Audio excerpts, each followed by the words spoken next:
G'day, mate. 40 here. Lana Del Rey. She's out with a new album. I know you're as excited as I am, and Steve Saylor's also pretty excited about this new album. He blogged about it today. He says, singer Lana Del Rey has been triggering music critics for a decade for her pride in being a beautiful, straight, white American woman, but she's so smart, a philosophy major in college, and aesthetically gifted, both in terms of her overall shtick and on this new album in massive melodic hooks, that she's gotten away with it so far. So here's a review. Kid alone, and that ends up being a pretty fitting closer for all of it, considering how overblown and, I guess, tacky some of Lana's past records have been on the instrumental side, trying to incorporate so many different genres and aesthetics and make them work when in fact they weren't. I think in many cases for Lana, less can be more, and I think that's certainly true here. Beyond that, getting into the writing and thematics of the song, we really get a lot of imagery of extravagance and privilege here, but all of it is fed through the lens of a sad, nostalgic memory. On top of that, while Lana does portray herself in this song to be a very privileged person, she's also a bit of a rebel, somewhat out of control. She's doing drugs. She's drag racing her little red sports car. But beyond these themes and this imagery, all we really get is just the mere implication that something is wrong, or maybe something bad is going on, or something is sad for some reason, as opposed to past Lana tracks where it was very clear what was bothering her and what was getting to her. On this song, not so much the case. And look, it's not like the issue is unguessable. It could be a problem of depression, of ennui, or missing someone to an extent. But honestly, it's never really spelled out all that clearly, and I feel like we're just supposed to accept the sadness of this song overall just by virtue of Lana's vocals and the instrumentation coming off kind of forlorn. Meanwhile, there's so much potential in the juxtaposition of Chemtrails over a country club setting, something strange or upsetting or ominous or confusing, as many people don't really understand what Chemtrails are and think they're a government conspiracy and so on and so forth. And of course, that could be painted as, I don't know, something dark or foreboding looming over a positive situation, or I don't know, like a happy memory. I mean, again, it seems like that's kind of the implication here to an extent, but we don't have the full picture. And I suppose I am open to the idea that maybe we will be getting that fuller picture as the rest of the record comes out. Still enjoyed it though, and would say that I am looking forward to this new LP and hope it's every bit as good as. Okay, so you don't find Steve Saylor writing about pop singers very often, but he did a blog post on Lana Del Rey today, got 120 or so comments so far. Steve Saylor is probably the single biggest influence on Tucker Carlson. So it's obvious that Tucker Carlson reads Steve Saylor. It's obvious that Mark Stein reads Steve Saylor. It's obvious that Ann Coulter reads Steve Saylor. It's obvious that the former top writer who Tucker Carlson fired also was a regular Steve Saylor reader. So I wonder how long till Tucker Carlson talks about Lana Del Rey's new album. Now, I find that Steve Saylor's comment section has the most value of any comment section on the internet of which I'm aware. So here's some of the highlights from the comment section. The criticism on Lana Del Rey, that's not her real name. It's just a stage name meant to evoke Southern California 1920s glamour. So the criticism is not so much that she is white or straight, but that she sings mostly about men, and often not in a condemning tone. If she sang about how oppressive and piggish men are, then there would not be a problem. Problem is that Lana sings about how she loves men, how femininity is all about the chase of a man worth chasing. This is what pisses off not only feminists, but all liberals and left-leaning people. So the big theme of Lana Del Rey's music is that the biggest thrill of femininity is to chase a man that you're in love with while he ignores you till you finally conquer his attention and affection. Needless to say, this pisses the woke crowd to no end. And Billie Eilish is a big fan of Lana Del Rey. She's another example of a musically gifted white female who writes depressing music. Her recent single, My Future, opens with a series of jazz chords of the type you just don't hear in current pop music. Billie Eilish's brother said Billie just wants everyone to like her, and that's what's turned her into a woke liberal. So a lot of wokeism is just the desire to conform, to be popular, and to not just follow the crowd, but to be a part of the crowd. And there's no group that worries more about being popular than teenage girls, of which Billie Eilish is one.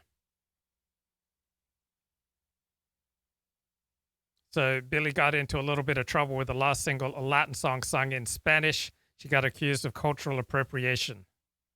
And she won Rap Record of the Year in the last Grammys Award over a black female rapper. So supposedly the black female rapper had the better song, but lost because of racism. So Billie Eilish is intelligent enough to realize that this was going to happen, so she spent most of her acceptance speech just profusely apologizing for winning. Lana Del Rey describes her music as Hollywood sadcore. Isn't that a great description of her music? Hollywood sadcore. I mean, she's obviously quite smart. Most women don't look at the aesthetic of Cardi B and Megan Thee Stallion and aspire to live that out. They look at the stuff like Lana Del Rey's album cover. And they imagine themselves in that picture and the implied financial and relationship security behind it. So let's have a look. Here's the cover for the new Lana Del Rey album, Chemtrails, over the country club. Going full-bore feminist does not lend oneself to this outcome of financial and relationship security. Instead, women are told they need to act like men in their approach to career and to their sex lives. That makes them miserable, which they then reframe as being empowered. Let's get a little bit here from Alison Armstrong. She does the course Understand Men.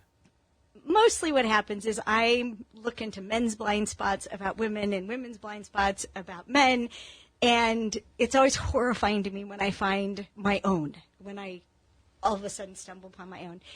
And so I've been studying men for 21 years. For 17 years, we've been teaching women about how men provide and protect in this intense instinct, this instinctive compulsion to provide and protect, and that it's something that needs to be honored, it needs to be taken care of. And, you know, we've always thrown in there, men and women, human beings, every species provides, protects, and procreates. And yeah, we've paid attention to the procreate part, but we've paid way more attention to provide and protect. Well, then a couple of years ago, I became aware that that was inaccurate, provide and protect. That it's actually protect, then provide. That the priority is protect, then provide. So that's why if a woman asks a man for something, and if he might go, we can't afford that, right? So even though he wants to give her everything that she ever asked for, protect comes before provide. So if he's protecting the family's resources, or he's protecting his own energy, anything he's protecting will trump the desire to provide for her. And she needs to understand that and honor that instead of thinking he's just being a jerk. Okay? So this is where... Give an example of where he would protect before provide. Like when I asked Greg to put in a swimming pool. Yeah. And he just vetoed it. He said no. And he didn't explain why. And I thought he was a jerk. Well, when I poked around at it, he had quickly calculated that my $40,000 swimming pool would be a $250,000 hit to the retirement fund, and he's protecting the retirement fund because he holds himself accountable for our financial well-being. So as much as he would give me anything I would ever want, no, it was trumped by him protecting the retirement fund. And it's just a natural instinctive reaction on his part, and not against me. But this is what happened. So I started paying attention to, oh, wait a second. By the way, that in and of itself is a very important insight. I'm thinking because I'm male. Yes. That's exactly how I think. Yes. I think, am I protecting us? Yes. The issue of money is not what is spent, but what is lost in protection. Yes. In my mind. Yes. That's why I have Alison Armstrong on. And it happens over and over again. A man will say no to something, and a woman will think he doesn't love me, he doesn't care about me. No, he's protecting something. The no is always protecting something. And it might be protecting his own energy. Like, honey, will you help me do this? No. He's tired, and he's protecting his own energy. He's got to get his tank filled before he can say yes to that. All right, but on the other hand, a lazy man can now say to his wife, honey, I'm just protecting my energy so as to protect us. What's the difference between lazy and protecting one's energy? Well, the lazy guy's foolish, because if he stays lazy for too long, and we talked about this last time, his body is going to turn the testosterone into estrogen. If he doesn't get up off the couch and have a fight, accomplish something, go into battle, produce a result, if he doesn't express himself as a man, his body is going to turn him into a woman. Is that right? Yes. Wow. That's science, Yes. guys. Which is So why men's efforts to conquer the world through work and so on are actually testosterone enhancers. they're testosterone Or at least estrogen spenders. inhibitors. They're The spenders. Yeah, the way to think about it, and God bless John Gray, Met Him from Mars. Right. John Gray, we've gotten to have these amazing conversations. Right. I'm so excited about it. Yeah, so testosterone goes, and this is relevant to this conversation because estrogen does the same thing, where there's a building phase and a spending phase. So a man sitting on a couch is building testosterone. Having sex or producing a result, a challenge, an accomplishment, that's spending testosterone. And he needs to be in a cycle of that, a consistent cycle of build, spend, build, spend, build, spend. This is why it's deadly for a woman to see a man sitting on a couch and think, oh, this is a great time to talk to him. And I'll get him to just listen. And he's like, trapped, right? And so she goes and she's captive audience, and she starts to talk, and he wants to solve the problem, and she says, no, just listen. No, he needs to spend the testosterone solving a problem. If you make him just listen, the enzyme in his body starts turning the testosterone into estrogen, and she is biologically emasculating him by making him just listen. When all she would have had to do is say, honey, how you can help me the most is by let me get all of this monster out of me, and then we can see what the problem is. Then he'd be solving a problem by listening. Okay, so here's some of the best comments on Steve Saylor's blog about Lana Del Rey's new album, Chemtrails Over the Country Club. Our culture cannot admit that the white guy with the suburban house, the wife, the kids, and the dog is still the archetype of success, and a huge percentage of society has no shot of getting there. Thus, those that do, or at least check most of these boxes, are hated. Another comment that Lana Del Rey, she's enormously talented musically and in her evocation of a nostalgic Americana. Where is she going, though, with this nostalgia? Is it a futile, defeated nostalgia for an America that never existed, or for an America that existed but is now dead?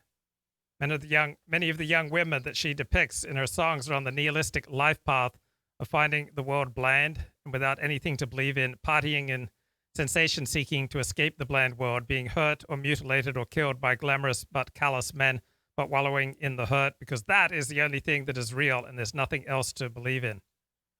I was listening to her for a long time before I watched her videos, which then reinforced my feeling of unease. She does not look like a healthy or happy young woman. So she is in the median point of performative femininity in music today between Billie Eilish's schizoid asexuality and WAP. So there's an unmet need for a woman who is actually reasonably pleasant to look at, singing songs that are reasonably pleasant to listen to. Props to her for coming out of her attempted canceling last year, though, by refusing to back down or apologize. Props also to her for productivity over the last decade. I appreciate musicians who can keep working consistently rather than getting burned out and lazy with success. Another commenter says, she's very creative and talented. I'm just glad that she is not my daughter. A little bit more here from... DennisPrager.com, or what is it? Understand. That's great. What is it? Understanding men. Then I know I know it. So we speak about protect, provide, or provide, protect, and procreate as the great three animators of men. Is that... and women as well, and actually. Women. It's Okay. basic instinct, dogs, cats, everybody. Very good. Okay. Protect, provide, and procreate. A tree has those same instincts. But you want people to understand that the male instinct before provide is to protect. Yes. Good. Okay. Go on. Okay. So I was working with some men in our Heroes Challenge, and the issue of procreate came up. So where does procreate fit in to protect then provide? And I was scratching my head about it, and I ended up talking to Greg the next day, my husband, and I, like, honey, is it protect, then procreate, then provide? Is it protect, then provide, then procreate? Is it protect, then provide and what's the order? And he looked at me with such sympathy. It was the cutest look on his face. He goes, keep going. and then I'm like, oh, no. And he goes, yes. Like, it's procreate, then protect, then provide. And he's like, yeah, always. Procreate is always first. And then he said something that another man repeated the exact same words halfway across the country. He said, because otherwise there's nothing to protect and provide for. Mm-hmm. And my mind was just shattered, and it's led me to all these other connections that have eluded me for 21 years. And one of them is why it's so terrifying for a woman to even see her man's head be turned by another woman. It's just terrifying when your head is turned. It's terrifying to us. And why do daughters go through such a crisis when their divorced father gets his first girlfriend? Why is that so terrifying to her? And so one of the first things I connected was that because it's procreate, then protect, then provide, a man cannot help that his instinct will be to first protect and provide for the person with whom he is procreating. That is going to be his first priority. With whom he is procreating, that's who he's going to protect and provide for first. And the chat says, when I worked at a high-stress law firm, I put on weight. I got acne because my testosterone went up. I was miserable. I wish I had married. I don't like working in a man's world, and women in that environment are vicious. I have now worked alone for 12 years, and this is much better, but I am still in a high-stress profession. So I've been researching how to succeed in podcasting and vlogging and being a talk show host. And advice number one from the professionals is know your audience. So I looked at my YouTube analytics. My audience is 98% male. It's 80% between the ages of 25 and 44. And then it's about 95% between the ages of 25 and 54. And my audience is 50% in the United States. So know my audience. And women know this instinctively, which is why we're so afraid of our men having intercourse with another woman. But even though we have that instinctive fear, we don't respond to it intelligently. We respond to it by berating a man for it, right? And condemning a man for it and having all these fits of jealousy instead of, well, if procreate is first, why not start the day that way? Procreate, then get up, lock the door, kiss her on the cheek, go provide. Procreate, protect, provide. That would work every day. Just perfect cycle of build and spend testosterone. And that, an intelligent wife doesn't send a hungry man out into the world. It's just, so it connected that fear, and it connected, connected so many things. It connected this one thing. So men are single focused, right? I've known this for years. And you remember when we've talked about diffuse awareness, how women don't focus. Well, now I have a way to let you know what it's like. Okay? Mm-hmm. So if the descending order is procreate, then protect, then provide, then that's the same order. The reverse order is how a man's focus is broken through. So if he's working on producing a result and someone cries, help, that breaks through his single focus. The protecting breaks through the focus on providing. It'll trump it, and he'll draw his sword and chase after and come to her rescue. Well, the same thing happens when a man's type walks by.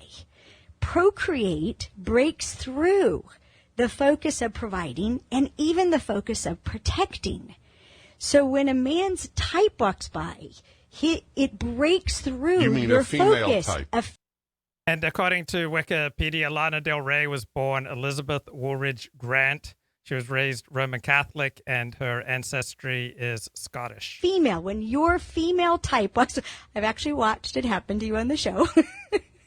You're in the middle of providing the show, and your type shows up on the TV screen. That's why the TV screen, for those of you who are curious, faces Alan, not me. Yes, Alan turns it away. We would have an inferior show.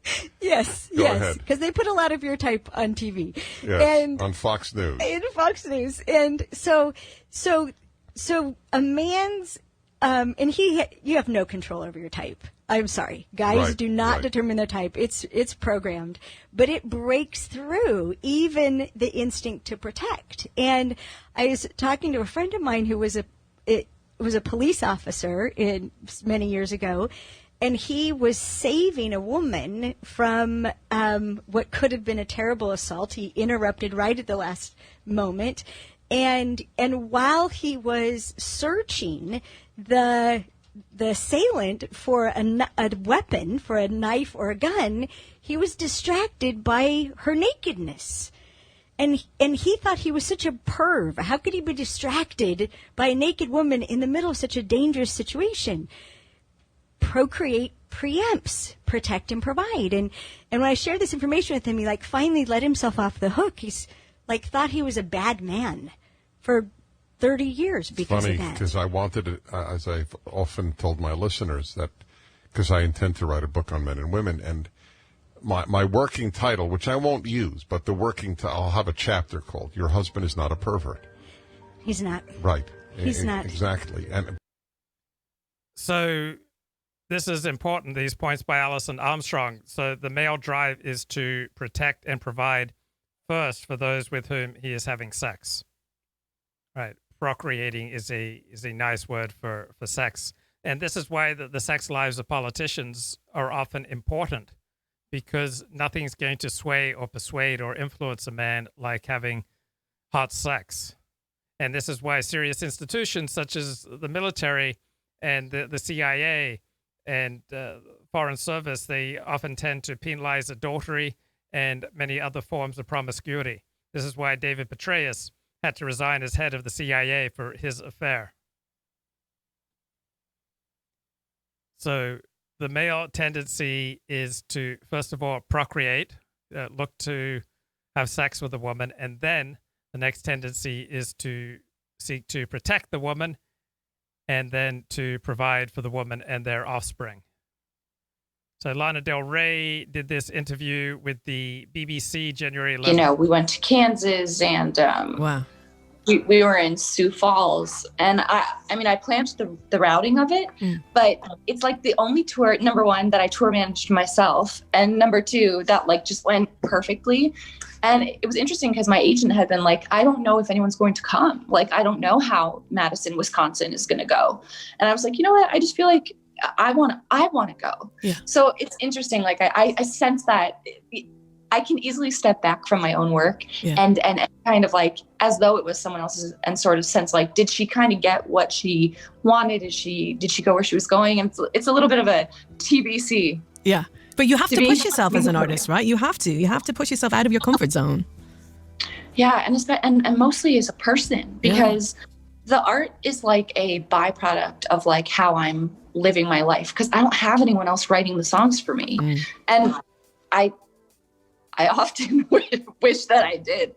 I think like I said to my friend Zach Dawes, I was like, I'm so tired. Like, I think we need to just do a, you know, like a country, like a full-on country, just cover album, just for fun, and see if it sparks anything. Because, you know, trying to sort of, I mean, I think some people are like obsessed with growing and, you know, learning, and I'm more just like trying to find where I'm happiest. But for me, I think it's just very tricky, because even like, Whoa. Come on there. We got a woman who's more interested in being happy, finding out where she's happiest rather than growing. I thought we were all supposed to grow and put growth first. But Lana is the feminine woman. She's interested in where she feels most happy. Here's some of the comments on Steve Saylor's blog about her. Today I learned that this woman was a philosophy major from New York who's reported to have developed a drinking problem at age 15. Smart, highly creative women are not usually very easy to handle. Guys who want a house in the suburbs, kids, and a dog should probably avoid them in favor of common sense women, but some of us can't help ourselves. Another comment, one of my favorite Lana Del Rey moments came when she told world-renowned crazy talker Azalea Banks, the rapper, to shut the heck up or she'd kick her ass. Los Angeles Times did an article on Lana Del Rey, January 12th. More Lana Del Rey drama ensues after her diversity comments about new album art. So, looking at my audience demographics, apparently my audience also subscribes to Keith Woods and J.F. Garapi and Edward Dutton. Back to the LA Times here. Lana Del Rey's Instagram posts of her upcoming album's front and back covers has sparked yet another debate about the singer and her thoughts on race. So let's have a look at her controversial black and white color for her new album, Chemtrails, over the Country Club. Apparently, this cover is being criticized for being too white. Now, it's shot in black and white.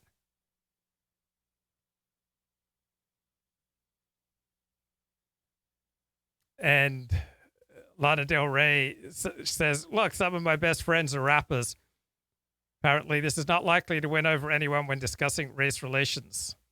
There's always turmoil and upheaval, and in the midst of it, there's always beautiful music too. Introducing my new album, Chemtrails, over the Country Club, Lana Del Rey wrote Sunday on social media, posting the black and white album cover featuring herself surrounded by 10 smiling women. Its back image shows Lana Del Rey's face peeking out from among the other women's backs. So here's the back cover to her new album, and it's been criticized for being racist. So she took all these photos, she says, are with her best friends, but she was criticized that they were way too white, even though half of them are women of color. Los Angeles Times today, March 18th, 2021. You can't fire Lana Del Rey, she quits. Months after a cascading series of attempted cancellations, here she was centering her white privilege. Here she was wearing a mesh face mask in the middle of a pandemic.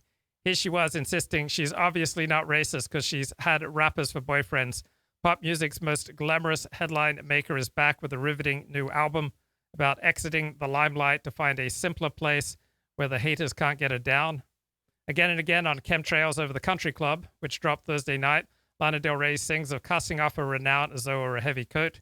She dreams of leaving Los Angeles. She describes doing the laundry and washing her hair with the kind of breathy sensuality she used to employ while singing about getting high on the beach. More than once in the past year, she set flame to her accumulated goodwill. You could wonder if she actually knew what she was doing, that maybe her baffling moves were part of some larger creative project about the diseased American soul in the age of Donald Trump, whom, by the way, she appeared in a radio chat on the BBC to apparently absolve of his complicity in January's Capitol riot. So here's our interview. You know, you put out that you put out there that you're putting out a record, and you just get so much mixed feedback. It's like so 50-50, like and I'm like, don't. No. Really? I mean, or like, you know, what is the controversy going to be this time? And I'm just kind of like, I don't know. I don't know why. I mean, I'm sure it's very interesting for like other people, but for me, I'm just kind of like, it doesn't really help the music. You know what I mean? It doesn't make me feel like, oh, now that I've done this, I could like take a reprieve and go meet a couple new folks that I really like and, you know, come up with a whole new sound. So Lana attempted to do damage control for this interview. So I just want to talk about a couple of things. Some of the articles that are coming out today about me thinking that Trump didn't mean to. Okay, let's have a look here. What's going on in the chat? We've got Dooovid stopping by. So, Dooovid, how are you, sir? Baruch Hashem, it's the daylight savings time past here, so now Sabbath is almost 8 o'clock already again. Okay, great. So we were having just a brief chat on Twitter today. So you always come up with a lot of great links to Jewish talk. So how do you find all these talks? Usually I search keywords because they're hard to know the YouTube pages. So I've been using just Jewish studies.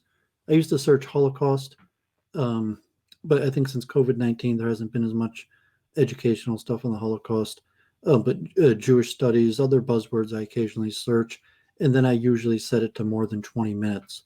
So like this week, I searched Jewish studies, put it more than 20 minutes, and a few hundred things came up, probably more than half of them Christian or not really Jewish studies.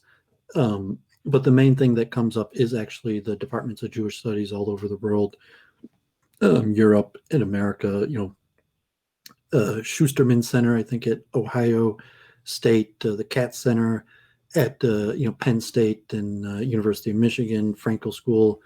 I think and then occasionally you find university lecturers from like UCLA Law School had a lecture on Judaism and various things. But usually I do that once a week. It takes me about 15 minutes, and I find like 10, 20 hours of lectures, and we'll watch those, during the week.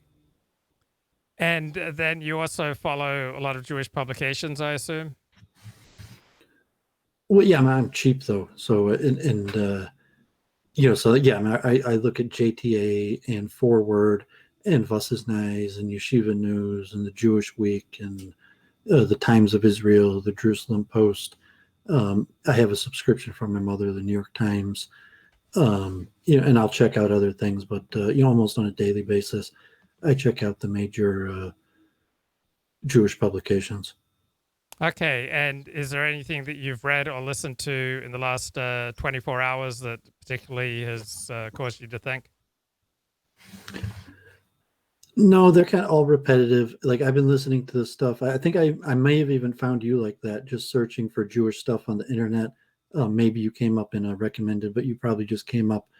I think you came up a bunch of times. So you came up in the background. I checked, and I thought you were Christian. Like the first 30 times I saw you, I may even clicked on your page a few times, and I thought you were like Christian that was back when you were doing Torah talks, and then it was only after you had like Richard Spencer on I actually listened to you. But no, unfortunately, there's not really that much great stuff.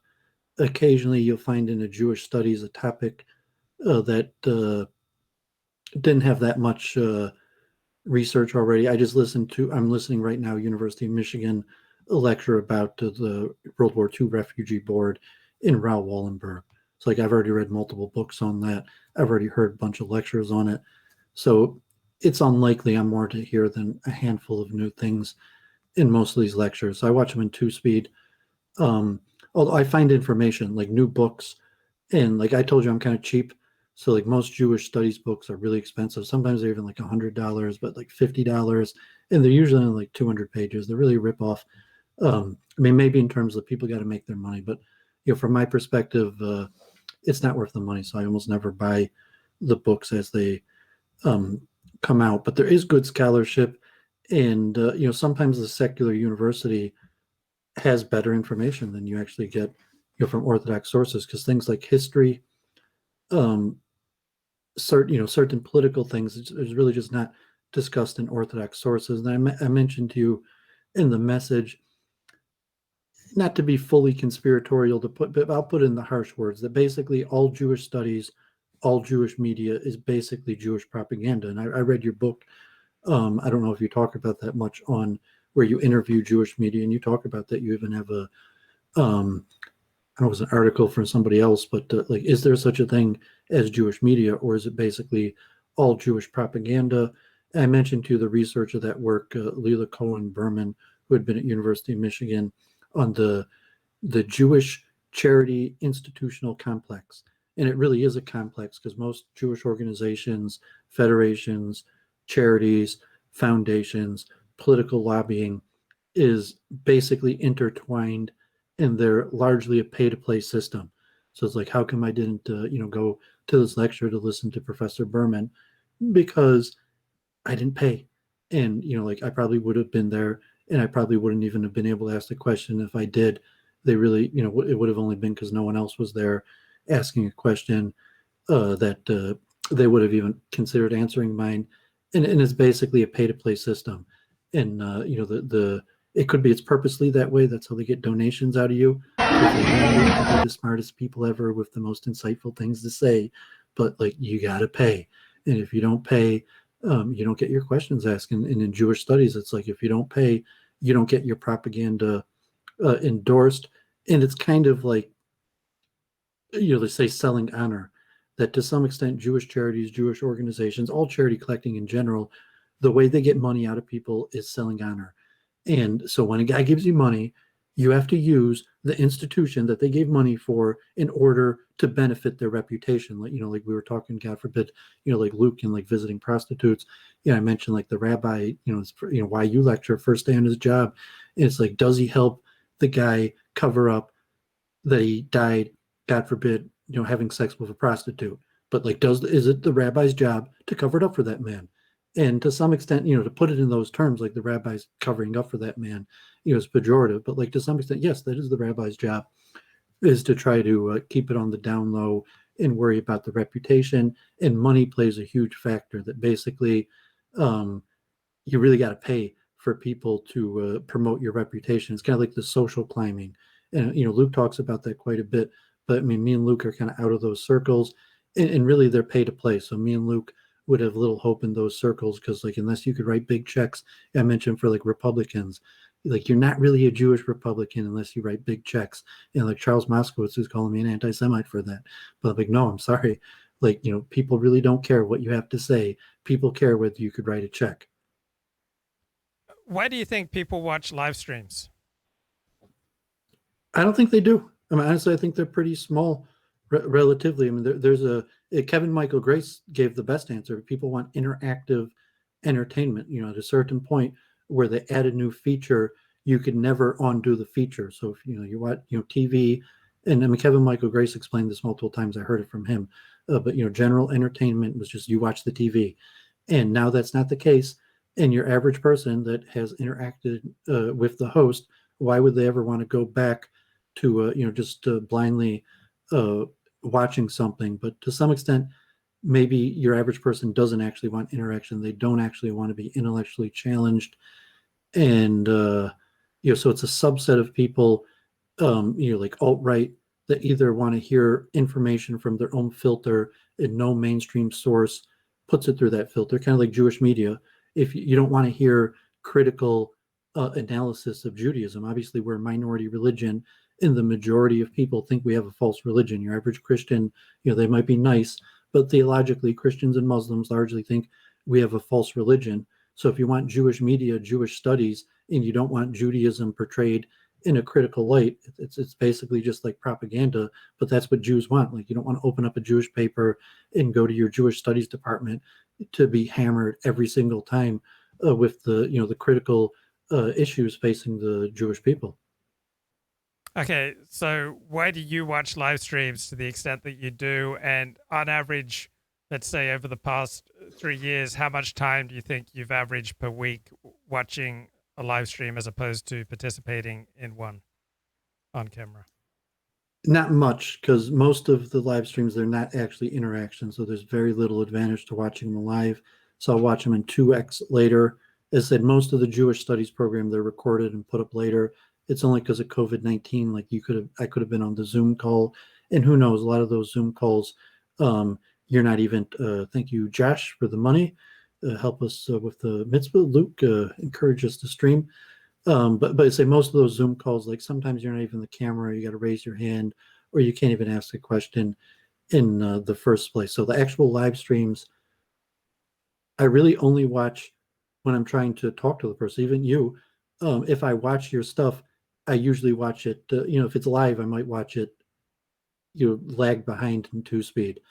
But unless you're actually trying to talk to the person, I don't see any advantage to watching it live. So at this point, I don't think there's anyone really I watch live anymore, unfortunately. Like JF, No More News. You couldn't. You have to pay.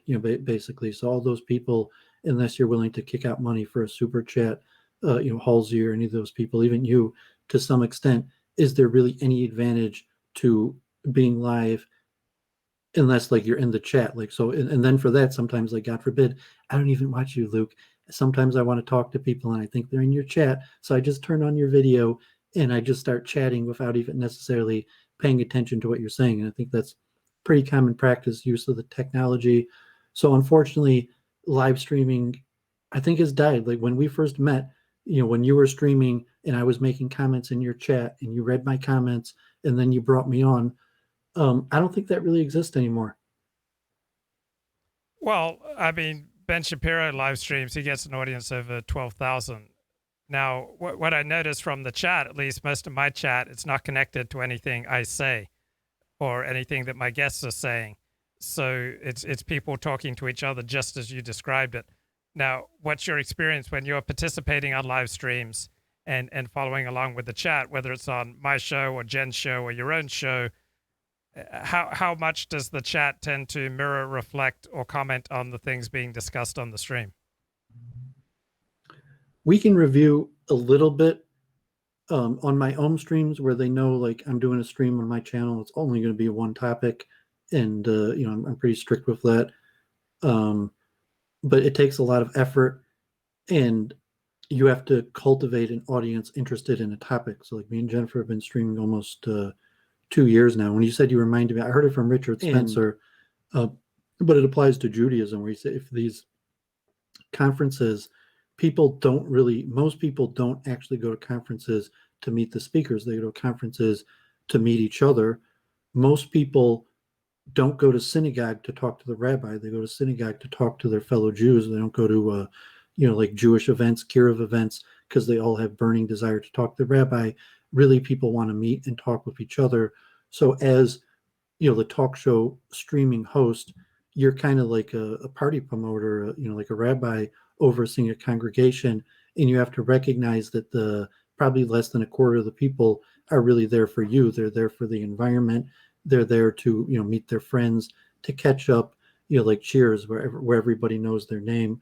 And then especially when you're streaming hours every day, you really expect people to find interesting what you're talking about. So I mean, at least Luke, you're on top of your game. Like you got the timestamp, so people, so when I see your show, I could just click on the parts that I want to watch, because I know you're going for hours, and a large part of it isn't going to be interesting. That's probably why you're still around. Even that, it's difficult to maintain, because I think they really, it probably started with the terrorism, so to say, the violence, the anti-Semitism, the racism that now YouTube does not want you to meet. And unfortunately, I play on the chess server and here in different internet, Discord, like you really don't want these people knowing who you are, because like you don't know who these people are. They could be Chinese, they could be Russian, they could be trolls, they could be anti-Semites, they could be your buddies. And at this point, your average person, unless they're, God forbid, like a psychopath that doesn't really have a fear complex like Luke, and maybe even to a lesser extent like Dooovid, that doesn't suffer fear in the same way that most people do. And obviously Luke's in Hollywood also, that that's a natural thing that people in the entertainment business feel. But I'm sure you appreciate what I'm saying. Like your average person doesn't really want people knowing who they are, because YouTube has become a place where it's more danger than benefit to meeting people. In YouTube, from its own perspective, like YouTube is like, God forbid, if someone does another terrorist attack, kills a bunch of people through YouTube, it might shut us down and end our business. So YouTube has to make it so no one can talk to each other anymore. Yeah, and thank you for the $25 super chat from Josh Randall. Blessings from beautiful Waterford, Michigan. So Josh on the road again. So as that's actually like 20 minutes from me, I think. Oh wow! So it seems to me that the primary reason people join a live stream, watch a live stream, is to have this feeling of connection to other people, to the community, and a feeling of much more excitement with a live stream because you don't know what's going to happen. So it's an evolution of live TV, because live TV brought people up to date. It gave them information. It was accessible. It was entertaining. Now TV shows are in decline. Viewership for TV's in decline. And we've got online streaming where there's just endless content accessible for free. And there aren't the time constraints of TV, and people can participate. So I think that's why people love live streaming, is the level of interaction and engagement. So there's no other platform that allows for such an extent of interaction. People can say things that will provoke the host to comment. They can shift the conversation by throwing down a super chat or just making provocative comments in the chat. And there's the face in a YouTube live stream is usually it's much more closer in. So it has a much more emotional impact than on TV. And so people can't just interact with hosts, but they can interact with each other. There's a sense of community, I think, that is really important to people. And it's a form of a parasocial relationship. So on the one hand, it looks like a one-sided relationship where one person is extending the emotional energy, the preparation, the topics, and the other party can just be passive or participate to whatever extent they want. People tend to form parasocial relationships with celebrities, with organizations such as sports teams or TV stars. It's a way of expanding one's social network, and you can do it in a way that negates the chance of rejection. So if people come on and they don't say anything, they're not going to be rejected from this community. And it also enables people to model or identify with individuals of their own choosing. So, for example, when I tell a story, nobody cares about my story. My story only matters to the people to the extent it helps them to understand their story. Any thoughts on anything I just said, Dooovid? Yeah, I basically agree with all your analysis there.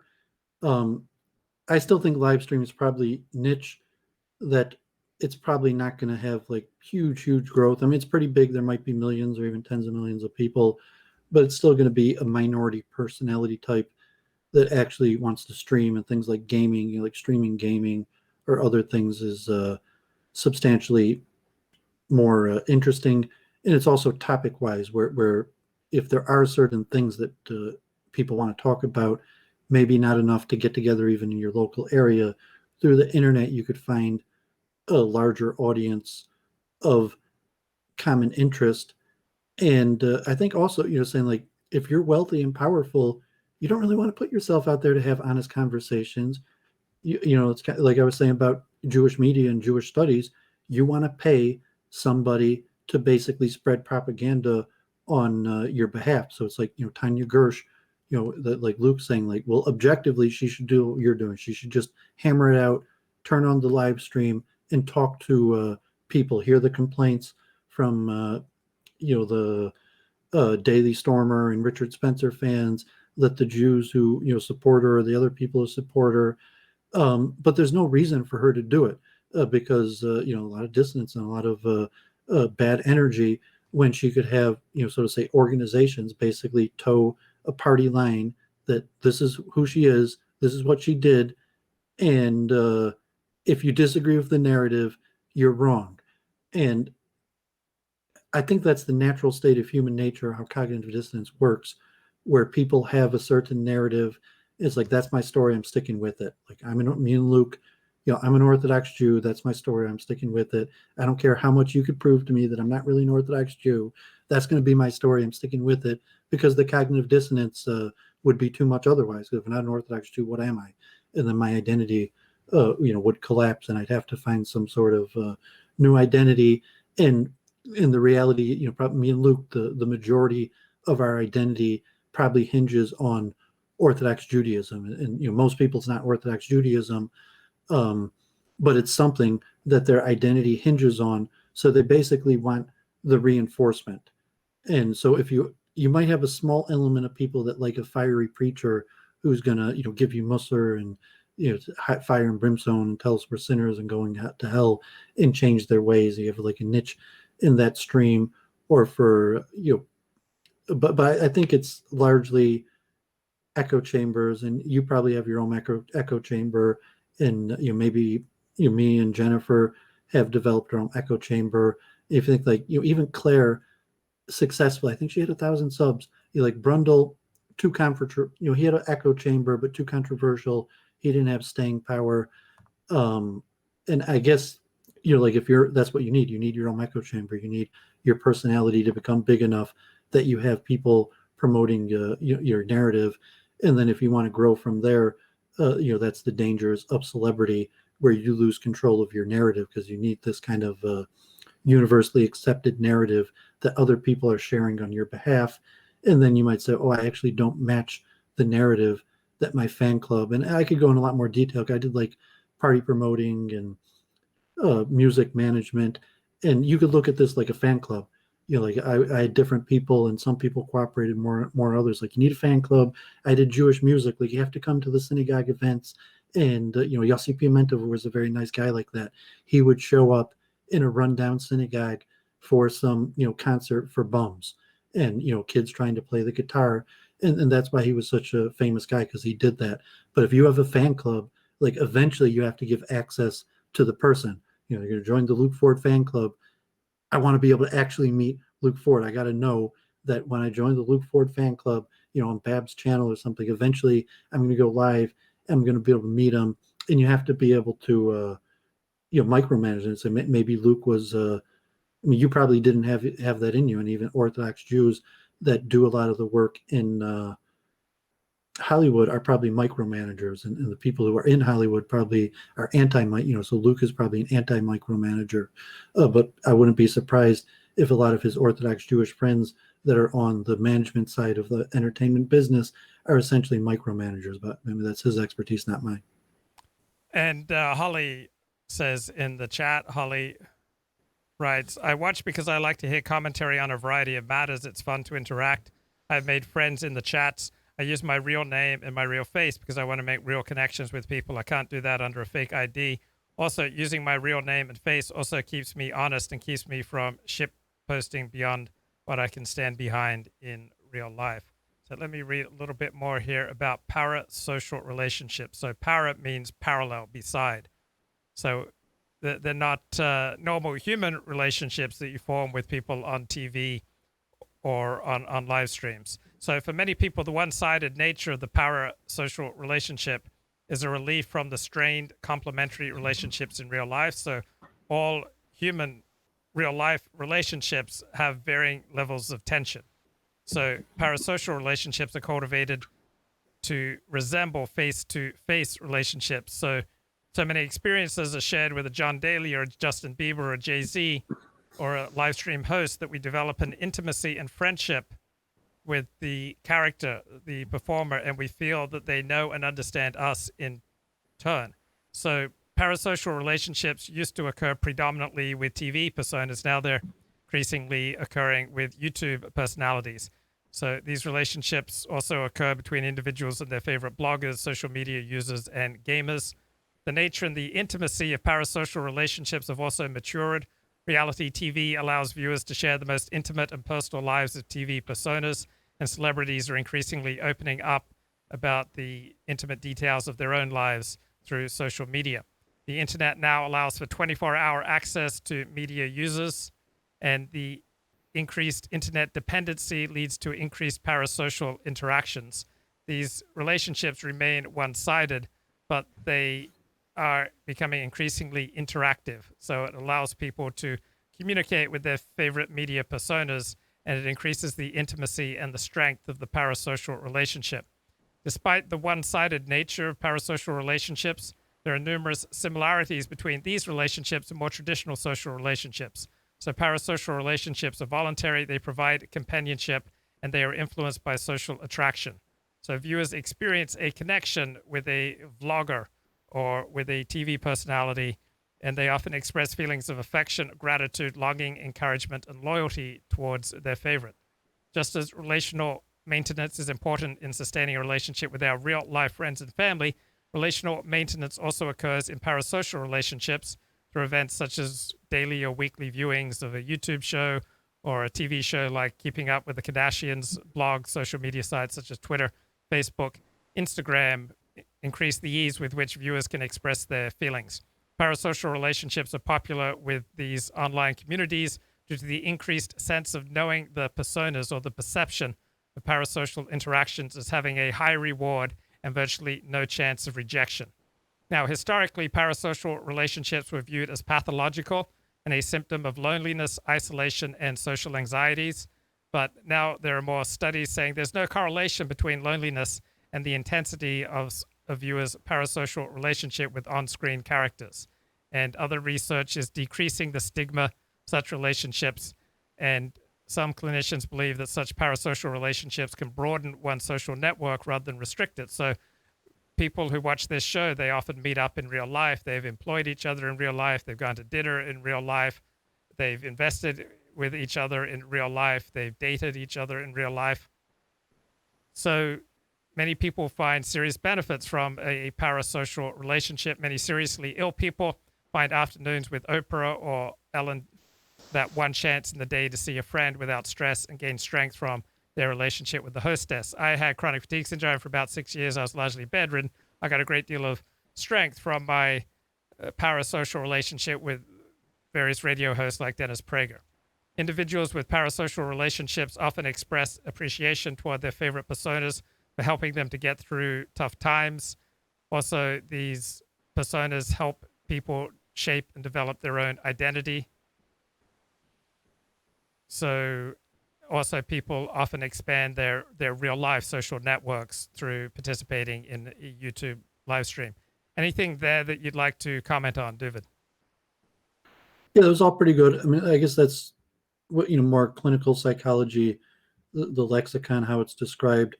It seemed all, insightful of things that I understand. I know Jennifer likes to describe it in terms of archetypes, which might be more conducive to a spiritual scientific understanding, where, I mentioned with QAnon that, people want like some sort of source connection to something bigger than us. So if we look at the system and say, I'm not part of the system that controls power seems largely against us, you're in a bad situation than if you're, like a Jewish person or something. Like, no, I mean, that we have a stake in the system, whatever the system is. On the inside, there's a lot of us. So the archetype, people want to be connected to something bigger, but it's scary because people are scared of conflict. Mentioned like Luke, if what does it mean to be a sociopath?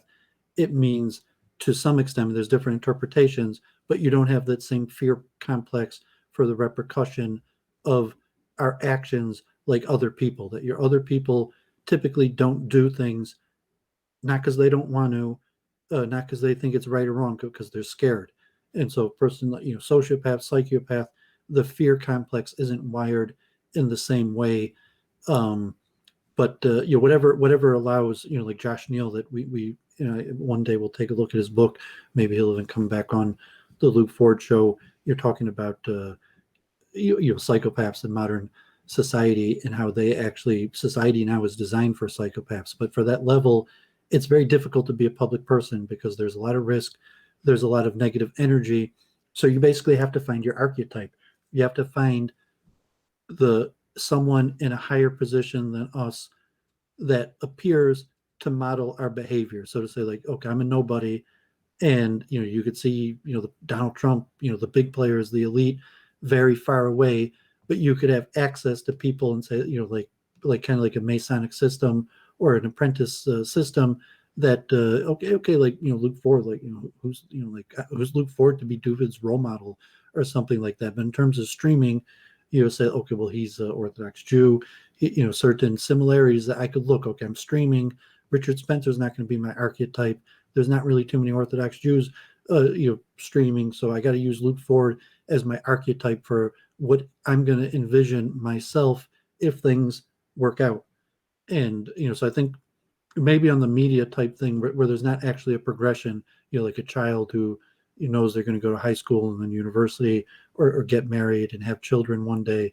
So they need a mentor to model that. So the entertainment or power world, a lot of people maybe like that's very distant than me, but I still think that archetype, what Luke is saying, that people need to find that connection to something bigger than themselves, and so they have to attach onto larger personalities than ourselves. And that could be a rabbi. I mentioned just the rabbi is kind of the proto-archetypal messianic figure that you might go to your local synagogue. Like, there's no way my local rabbi is a proto-messianic figure, but like relatively to everybody you know, chances are your rabbi most fits the proto-messianic figure versus saying like, well, I don't go to synagogue with the Lubavitch Rebbe. That all rabbis might be proto-messianic, but as you move up towards the biggest rabbis in the world, then you're looking at the point like, this rabbi is not just proto-messianic, like this rabbi might actually, so to say, be Messiah. And that I don't know if you consider that a similar process to what you were reading and describing. Yes, definitely. So let me read a little bit more from this essay that we've been discussing this week. What's wrong with attacking our own society? Why are we ethnocentric? So it's by philosopher Michael Huemer. He notes that social norms are eroded by visible and visibly tolerated norm violations. And here's another plausible way of eroding social norms: by directly verbally attacking the foundations of one's own society. I remember I had this political science professor who, when his wife would bust him watching some racy content on TV, he'd tell her that he was just studying social norms. But preaching that your own society is founded on fundamentally evil values, that large parts of that society have no reason to be loyal to the whole, that its institutions are fundamentally just a sham designed to take advantage of most of its members. This is how you undermine social norms. You can sow division by teaching that a certain group or groups in that society are viciously abusing other groups, are the cause of most of the latter group's problems. So why should we not undermine the norms and institutions of our society? Briefly, because what we have here and now, we are living in about the best situation that human beings have ever experienced in the history of our species. Almost all other societies have been violent, impoverished, and generally awful. We in the United States, Western Europe, Australia, we enjoy peace, prosperity, freedom, long lives, and opportunity undreamt of by most human beings throughout history. See Steven Pinker's book, The Better Angels of Our Nature. So if we tear down our social norms and if we tear down our institutions, the most likely result is regression to the mean, that is, a return to savagery. Any thoughts on that, Dooovid? Yeah, I mean, these processes are pretty general, pretty clear. It's hard to understand our place in these processes. And there is a certain amount of like revolution, saying, okay, we might be at the best we've ever been, but they're never going to cut me in on it. So why should I support it? And I think, that's part of what you're seeing. Like I mentioned, people are down on themselves. There's a lot of colorism or something. You're so like, well, I'm black. They're not going to cut me on this. Or maybe you're white, you feel opposite. But at some level, there is going to be that picture that, okay, things might be going good for the system, but the system is never going to incorporate me. And the current collapse of empire type situation. I finished all those I read like 4 Peter Turchin books, where he talks about the oversupply of elites. And you say at that, there could be a process point where it doesn't matter that things are the best they've ever been, because the majority of humanity is in a situation where we're basically being lied to that we ever have a chance to be cut in on it. And $40 super chat from Josh Randall. He says, was not the reality show Survivor about rewarding the greatest sociopath? So there are ways that being a sociopath helps you to get ahead. What's the difference between a sociopath and a psychopath is a very common question. There really isn't much difference. You won't find the definitions in the DSM, the Diagnostic and Statistical Manual of Mental Disorders. Doctors don't officially diagnose people as psychopaths or sociopaths. Instead, they use a different term for both categories. They diagnose people with antisocial personality disorder. So psychopaths and sociopaths have a poor inner sense of right and wrong. They don't understand or share other people's feelings. Now, a key difference between a psychopath and a sociopath is whether he has a conscience. So a psychopath does not have a conscience. Sociopath has a conscience, but it's weak. They know taking your money is wrong, but they can't stop their behavior. Both sociopaths and psychopaths lack empathy. They lack the ability to stand in someone else's shoes and understand how they feel. Psychopath tends to have less regard for others. A psychopath just sees other people as objects he can use for his own benefit. I had a therapist who, in our first year or two of therapy, thought that I was in danger of becoming a psychopath. In movies and TV shows, psychopaths and sociopaths are usually the villains who kill or torture innocent people. In real life, some people with antisocial personality disorder can be violent, but most are not. Instead, they use manipulation and reckless behavior to get what they want. So at worst, they are called calculating killers. Others are simply skilled at climbing their way up the corporate ladder, even if they have to hurt other people to get there. It's not easy to spot a psychopath. They can be intelligent, charming, and good at mimicking emotions. They may pretend to be interested in you, but in reality, they don't care. Psychopaths are skilled actors whose sole mission is to manipulate people for personal gain. Any thoughts on what I was just reading, Dooovid? Yeah, I disagree that a psychopath or sociopath is intrinsically pejorative. I think it's just a processing of emotion and information in a different way. So if a person's not compassionate or doesn't have a consciousness, it doesn't necessarily mean a pejorative way. Although statistically, like Conops is always down on psychopaths, and I think he's down on you somewhat also. That in that perspective, he's like psychopaths, they're problems. Something has to be done about them before they wreak havoc on society. And God forbid, a disproportionate amount of mass murderers and criminals are psychopaths, but I don't think there's any intrinsic connection between a social and psychopath and bad behavior, just in terms of how people process information. Saying the reason most people don't do bad things is not because they're not psychopaths, it's because they're scared.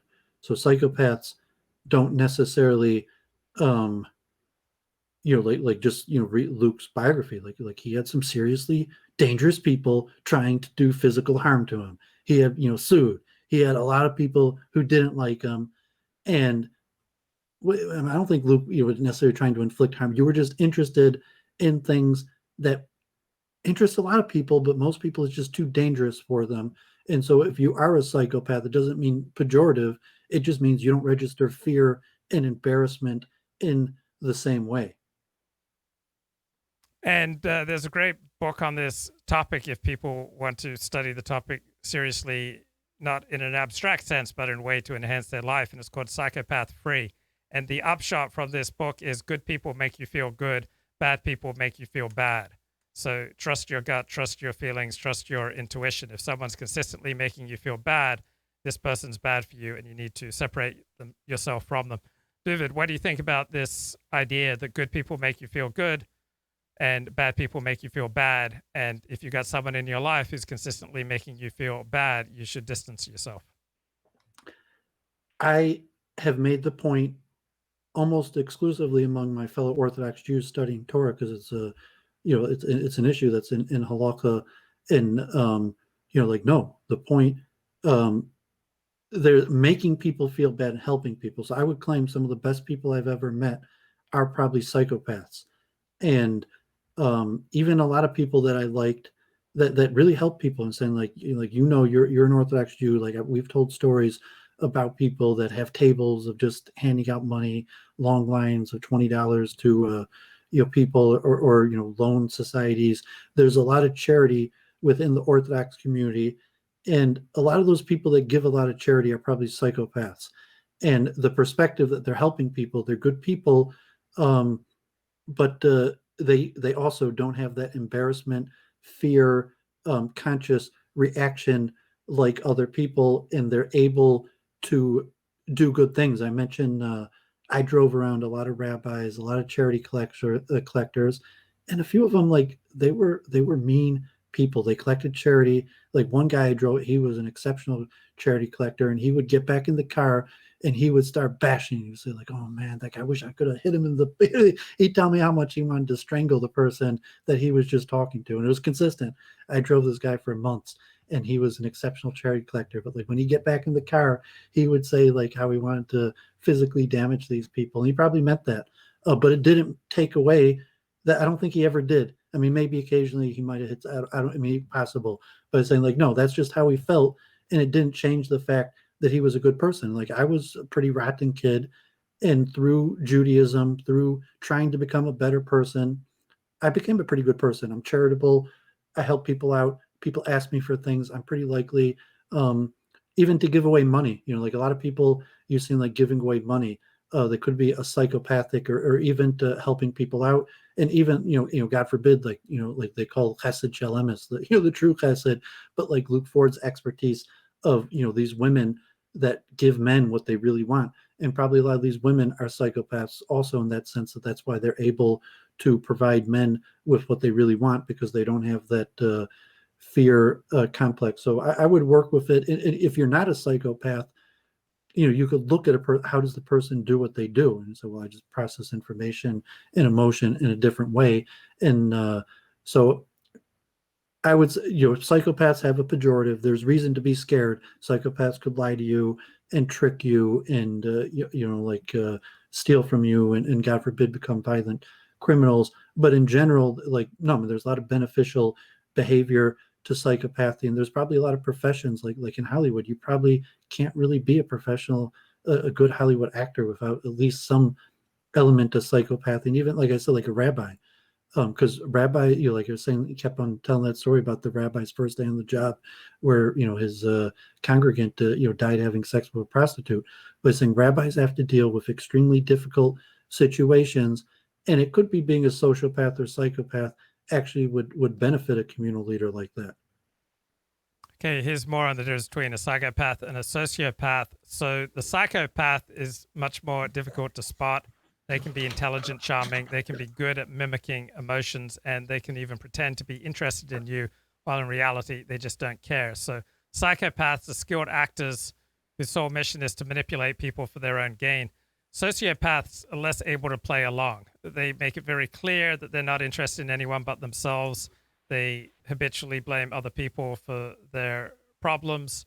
So sociopaths tend to be hot-headed. They tend to act without thinking about how other people will be affected.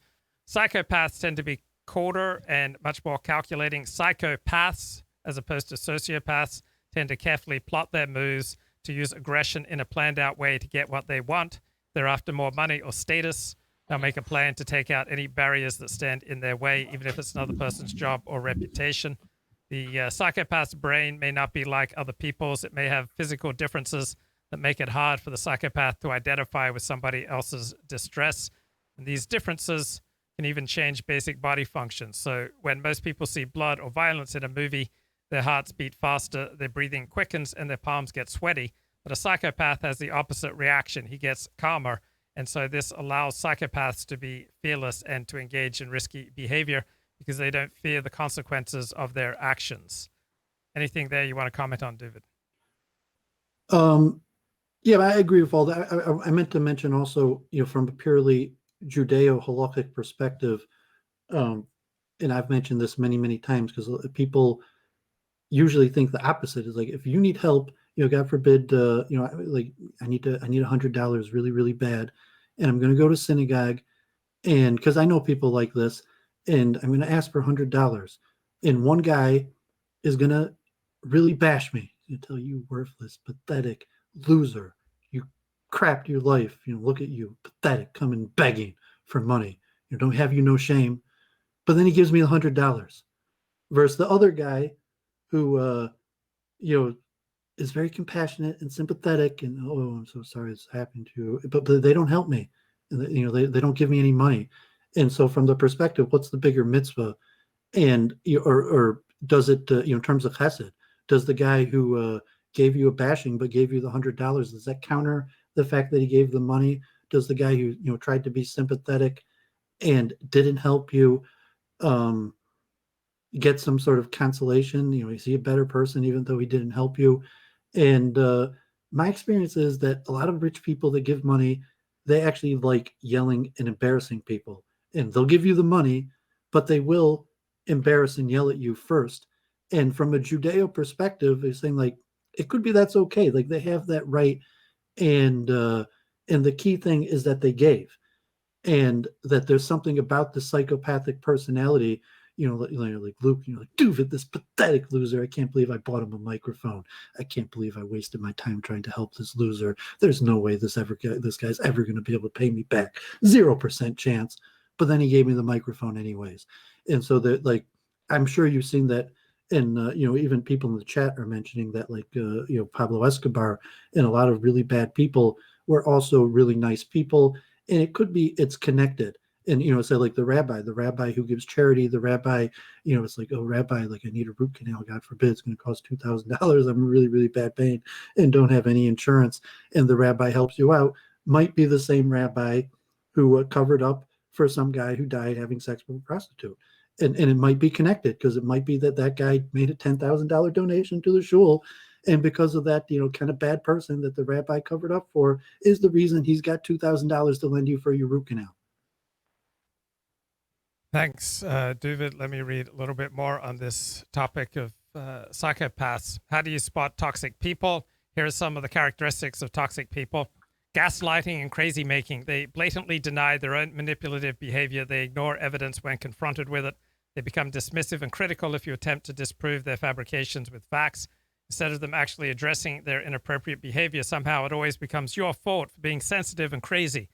Toxic people condition you to believe that the problem isn't the abuse itself, but instead your reactions to their abuse. And toxic people cannot put themselves in your shoes, or anyone else's for that matter. You find yourself desperately trying to explain how they might feel if you were treating them this way, and they just stare at you blankly. You slowly learn not to communicate your feelings with them because you're usually met with silence or annoyance. And just thinking about Doovid's point, most people would prefer $100 to a kind word, but there are some people in certain states in their life when they would prefer a kind word to $100. The ultimate hypocrite is a characteristic of toxic people. They got the attitude, do as I say, not as they do. They have extremely high expectations for fidelity, respect, and adoration. So I've dealt with people who are very clear and precise and have very high expectations for me to live up to what they want, but they have no understanding and no feeling of compulsion to live up to their own end of a deal.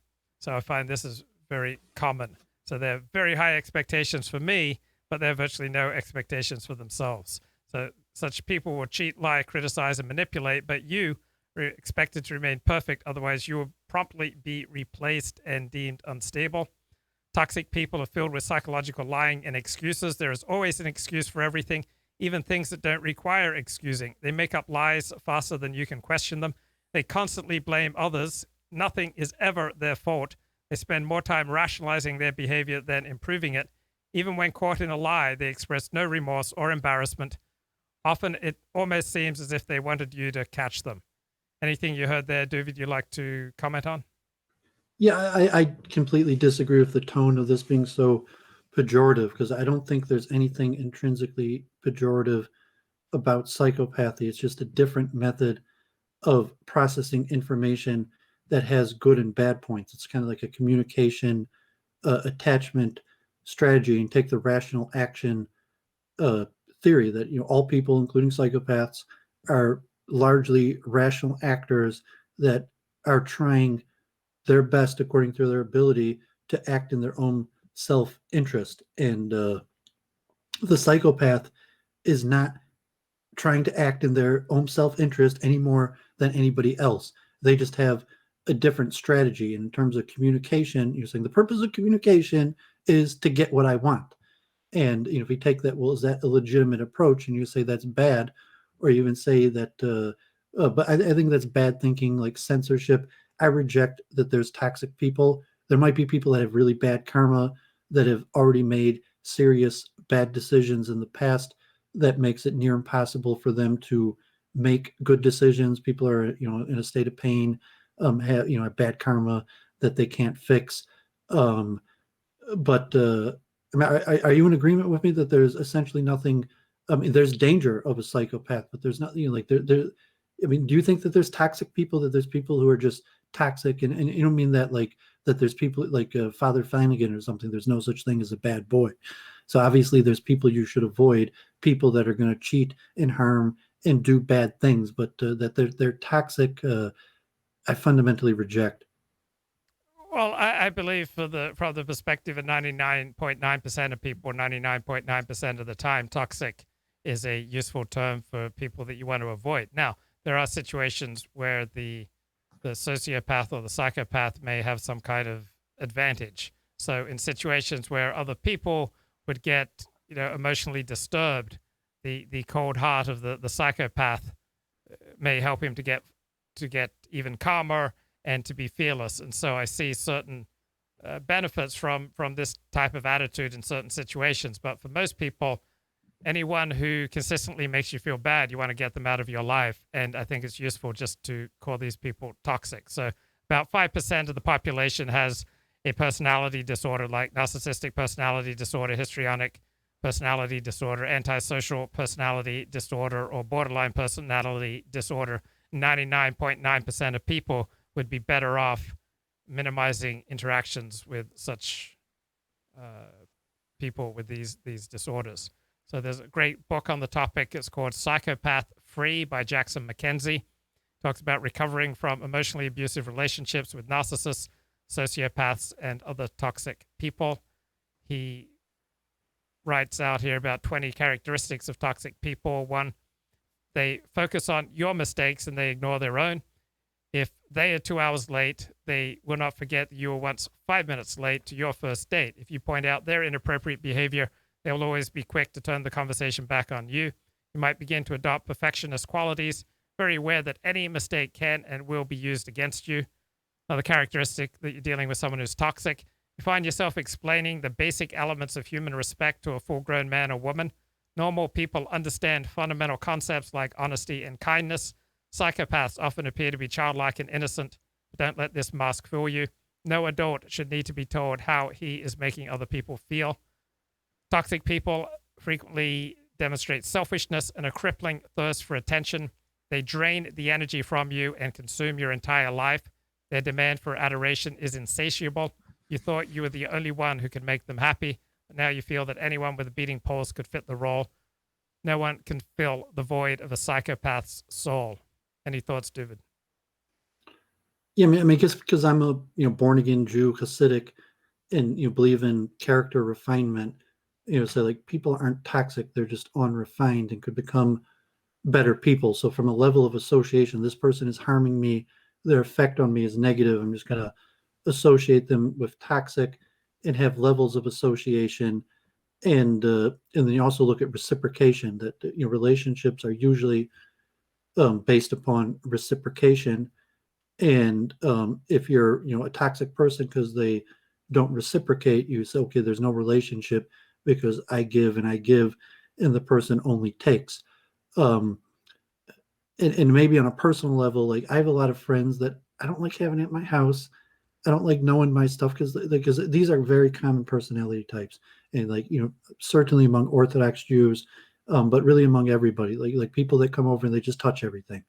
And even like family members say like 1 out of 2 people, really, Coach Chess used to say like hands don't think, think with your heads, not your hands. And maybe in your business, that's, what your, God forbid, your former area of expertise is also that, concept that people want to think with their hands, not their head. But in that level, like, yeah, I don't want someone in my house or around if they can't control their hands from touching my stuff. And there's also personality types like people like free stuff. And so I have a lot of friends that if they come to my house or I see them, they're going to ask me for something. It's a guarantee, or even money. And, it's okay. This guy's kind of toxic. Every time I meet him, he asks me for money. And you're going to, try to decipher, does he really need my money? Is he just taking advantage of me? Or is that his personality? And so that if you're going to hang out with this person, or you could be maybe even dating in women would be more applicable, it's going to cost you money. There's no way it's not. But then at the same time, is that person toxic? You say, okay, the relationship with me doesn't work out because whatever reason, I always pay and they always take, and the hope that they're ever going to reciprocate is never going to happen. But then you say, why do I want a relationship? Why does this person want a relationship, with me? Are they just needy, or the various reasons? But I would try to avoid the labeling of toxic. I think it's negative, and then you miss the fact that there is such a thing as character refinement, and generally bad character is the natural tendency of all humans, and you only have good character if you've refined it. And so if you see people with unrefined character, from a Musser perspective, like projection, you say, I remember when I also had bad character, and I remember all the things I had to go through to refine my character and become a better person. And you might take a learning perspective. You have to protect yourself, and you have to be careful with your association. But generally, I don't think there's anyone you can't associate with in certain levels. Like I said, in public, in synagogue, do you really say you can't come to synagogue? If you're at the store and you see a person, do you really have to go the other way? If you're in public, oh man, I see this person and I know that they're going to, ask me for money or something. Do you still really have to avoid them? Is it necessary to label them as toxic? Or you could just say this relationship is not worth pursuing because the person doesn't reciprocate in a way that I appreciate. All right, let me read a little bit more here about the characteristics of toxic people. Accuses you of feeling emotions that they are intentionally provoking. They call you jealous after blatantly flirting with an ex, often done over social networking for the entire world to see.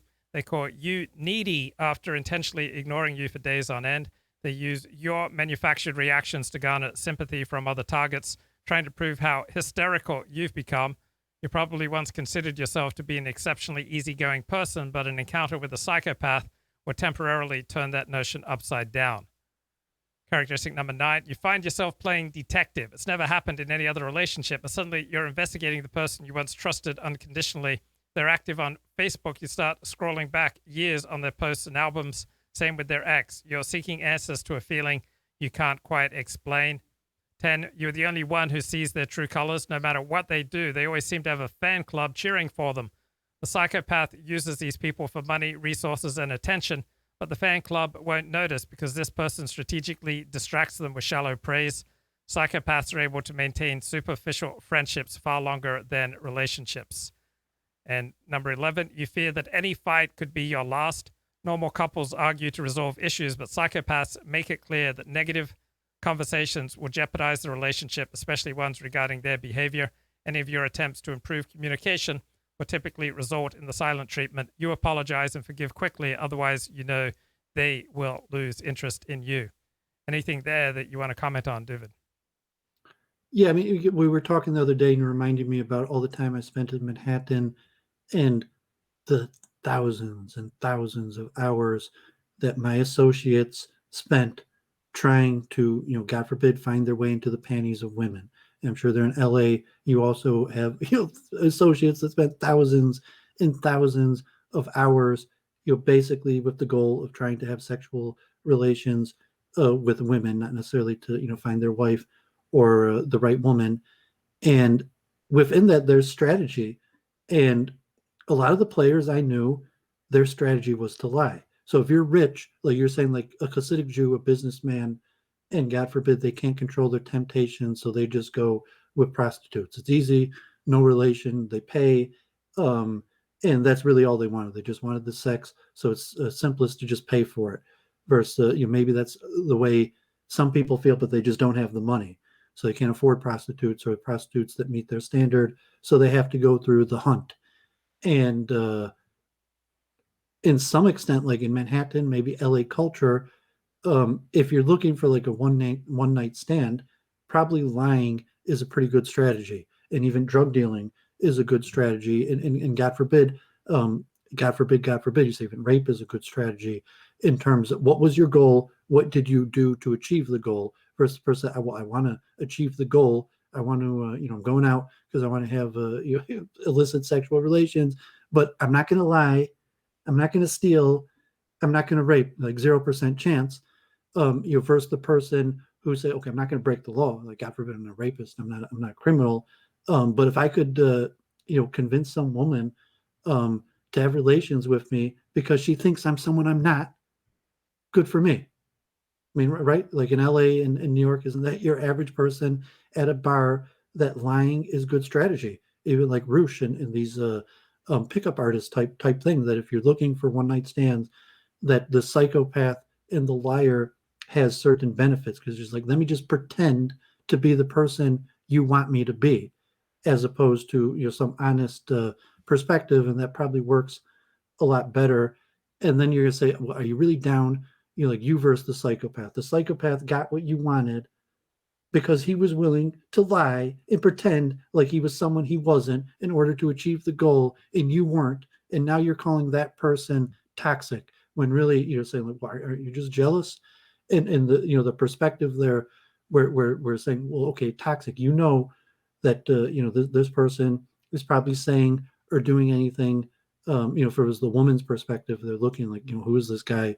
You know, do they really believe him that they're a millionaire and they're famous, and you know, go right into relations right away?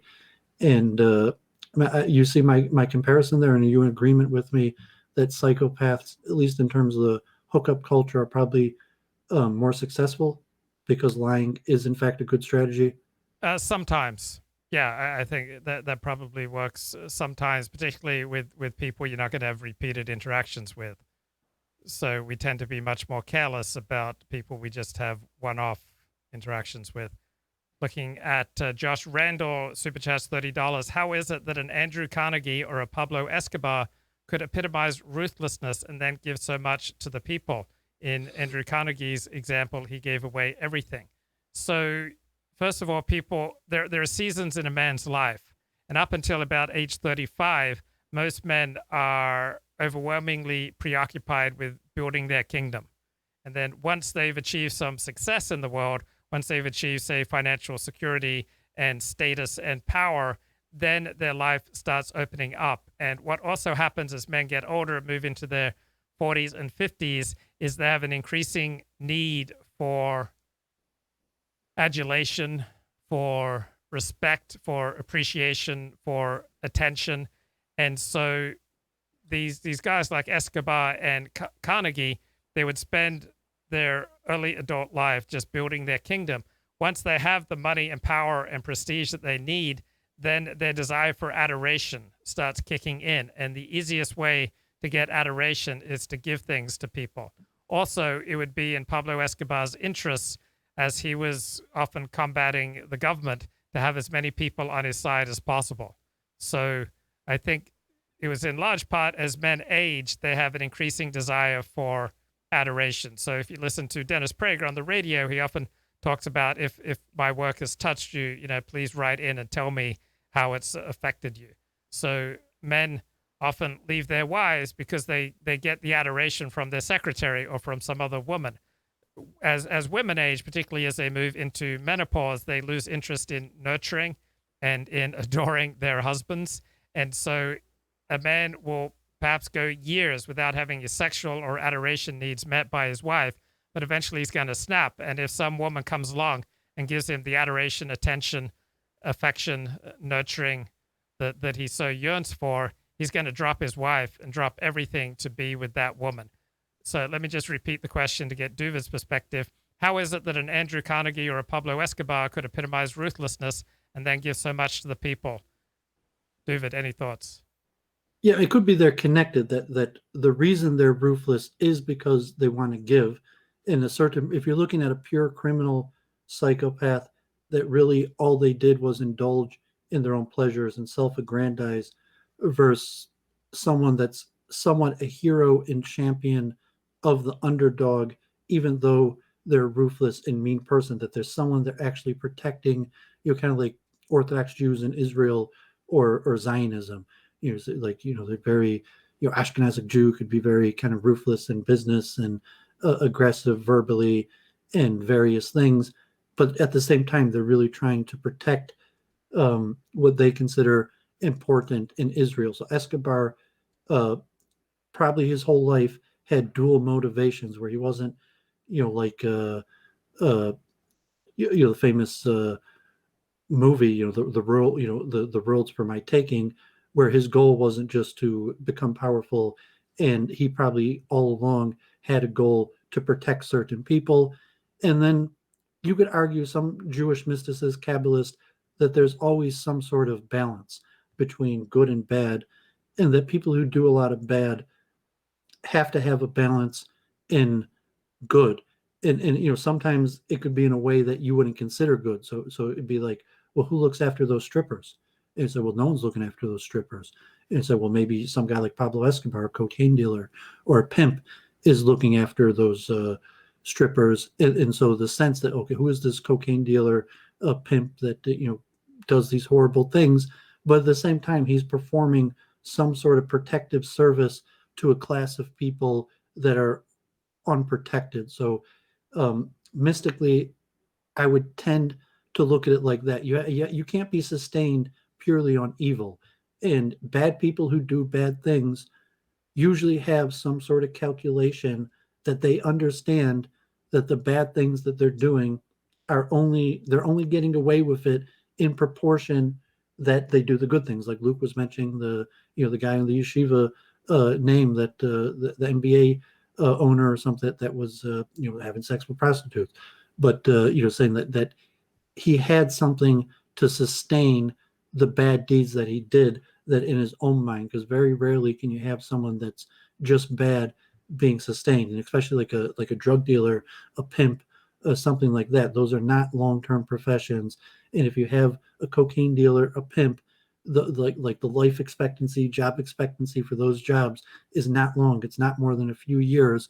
And if someone sustained that for a few decades, it's probably because they have enough good deeds to make some sort of karmatic balance. And maybe Escobar was like secretly taking care of orphans or something like that, and legally it could even work out like that, where he was in a corrupt area, he's really killing people and dealing drugs and these horrible things, but at the same time he's looking out for orphans, and therefore the cops or these people, or even your average person, say, I'm going to take Escobar side. Like the mafia, like you get power from giving away money. I mentioned Orthodox Jews and psychopaths giving away money, and you say, have you ever seen a guy just give you $100 like that for nothing?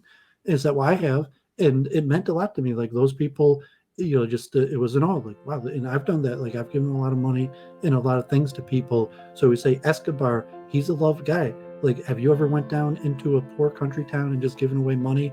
So I would guess Escobar probably had some sort of special merit, and it might be connected to some sort of, in Hebrew, zeh lu'umo zeh, that there's like a balancing out, that this is balanced to that, and it's impossible that he was able to get away with those bad things. Even like Luke Ford, and saying like, okay, I don't have a record of all the people Luke Ford helped out, but saying that Luke Ford, somehow he's still standing here as an Orthodox Jew, even though he's telling you I did all these bad things. He's got his own book and his own blog, and he's publicly admitting to us that he did all these bad things, but yet he's standing here with a yarmulke. So like, it must be that he's helped out a bunch of people, and there's a bunch of people that like him, that give him that sustaining power. And let's have a look at some of the poetry of Joseph Stalin. The guy genocided millions of his own people, but he also wrote poetry. So here's some of the poems of Joseph Stalin. The rose's bud had blossomed out, reaching out to touch the violet. The lily was waking up and bending its head in the breeze. High in the clouds, the lark was singing a chirruping hymn, while the joyful nightingale with a gentle voice was saying, "Be full of blossoms, O lovely land. Rejoice, O Virian's country, and you, O Georgian, by studying, bring joy to your motherland." Here's another poem by Joseph Stalin. Who tirelessly, do not hang your head. Scatter the mist of the clouds. The Lord's providence is great. Gently smile at the earth, stretched out beneath you. Sing a lullaby to the glacier, strung down from the heavens. Know for certain that once struck down to the ground, an oppressed man strives again to reach the pure mountain when exalted by hope. And here are 20 wonderfully inspiring quotes from Psychopaths. Words build bridges into unexplored regions. Adolf Hitler. The writer is the engineer of the human soul. Joseph Stalin. Courage is like love. It must have hope for nourishment. That comes from Napoleon Bonaparte. Love these wonderfully inspiring quotes from Psychopaths here. Let me read a few more. Peace secured by slavish submission is not peace. That's Kim Il-sung. I have sworn to only live free. Even if I find bitter the taste of death, I don't want to die humiliated or deceived. Osama bin Laden. Inactivity is death. Benito Mussolini. An action committed in anger is an action doomed to failure. That's from Genghis Khan. Man's got to make at least one better day, else he could be walking around lucky and never knowing it. Reverend Jim Jones. He who stops being better stops being good. Oliver Cromwell. It takes less courage to criticize the decisions of others than to stand by your own. Attila the Hun. If we knew the meaning to everything that is happening to us, then there would be no meaning. Idi Amin. Faith moves mountains, but only knowledge moves them to the right place. Joseph Goebbels. Women hold up half the sky. Mao Zedong. I call on you not to hate, because hate does not leave space for a person to be fair, and it makes you blind and closes all doors of thinking.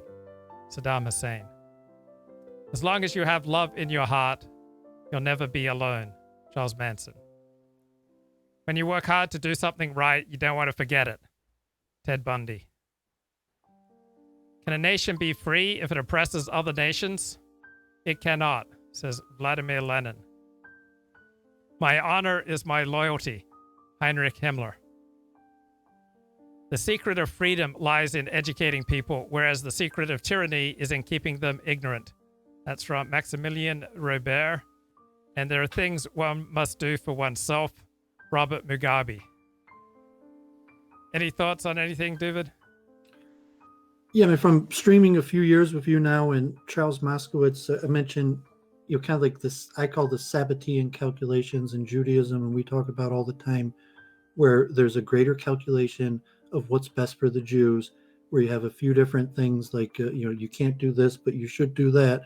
But we're going to allow you to do what you shouldn't do because of, some other thing that's being done that outweighs it and, so to say, is beneficial for the Jews. So even though the person did bad, that it outweighs.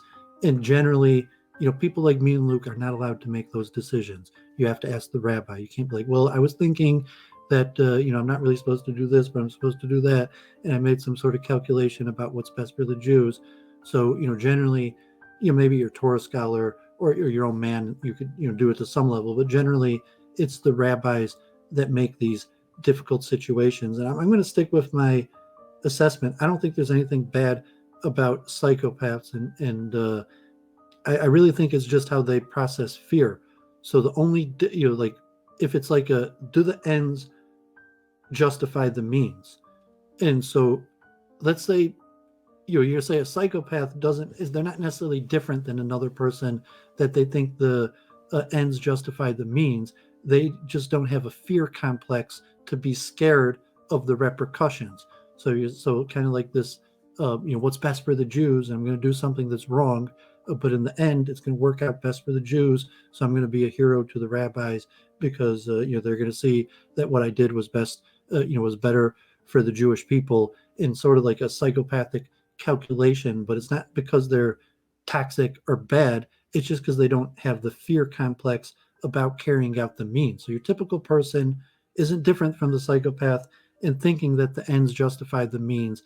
They just have a fear complex where they know that they do something wrong, it might have repercussions. So even if the end justifies the means, I'm still scared of the means, as opposed to the psychopath without the fear complex is going to say, well, if the ends justify the means, I'm going to go for it because I don't have a natural fear complex like your average person. And, so all the quotes that you read, that those people, probably weren't bad people. They probably, God forbid, even like Hitler and Stalin, and they probably, to a certain extent, we read from Mein Kampf, where Hitler cries, about the Germans who died in World War I for nothing, and that no one cares about the Germans. No one's looking out for the Germans. And so he has to look out for the Germans, and kind of like Stalin and these people, but because they're a psychopath, that they understood from their level that the ends justifies the means. And in essence, they thought they were good. Their followers thought that they were good.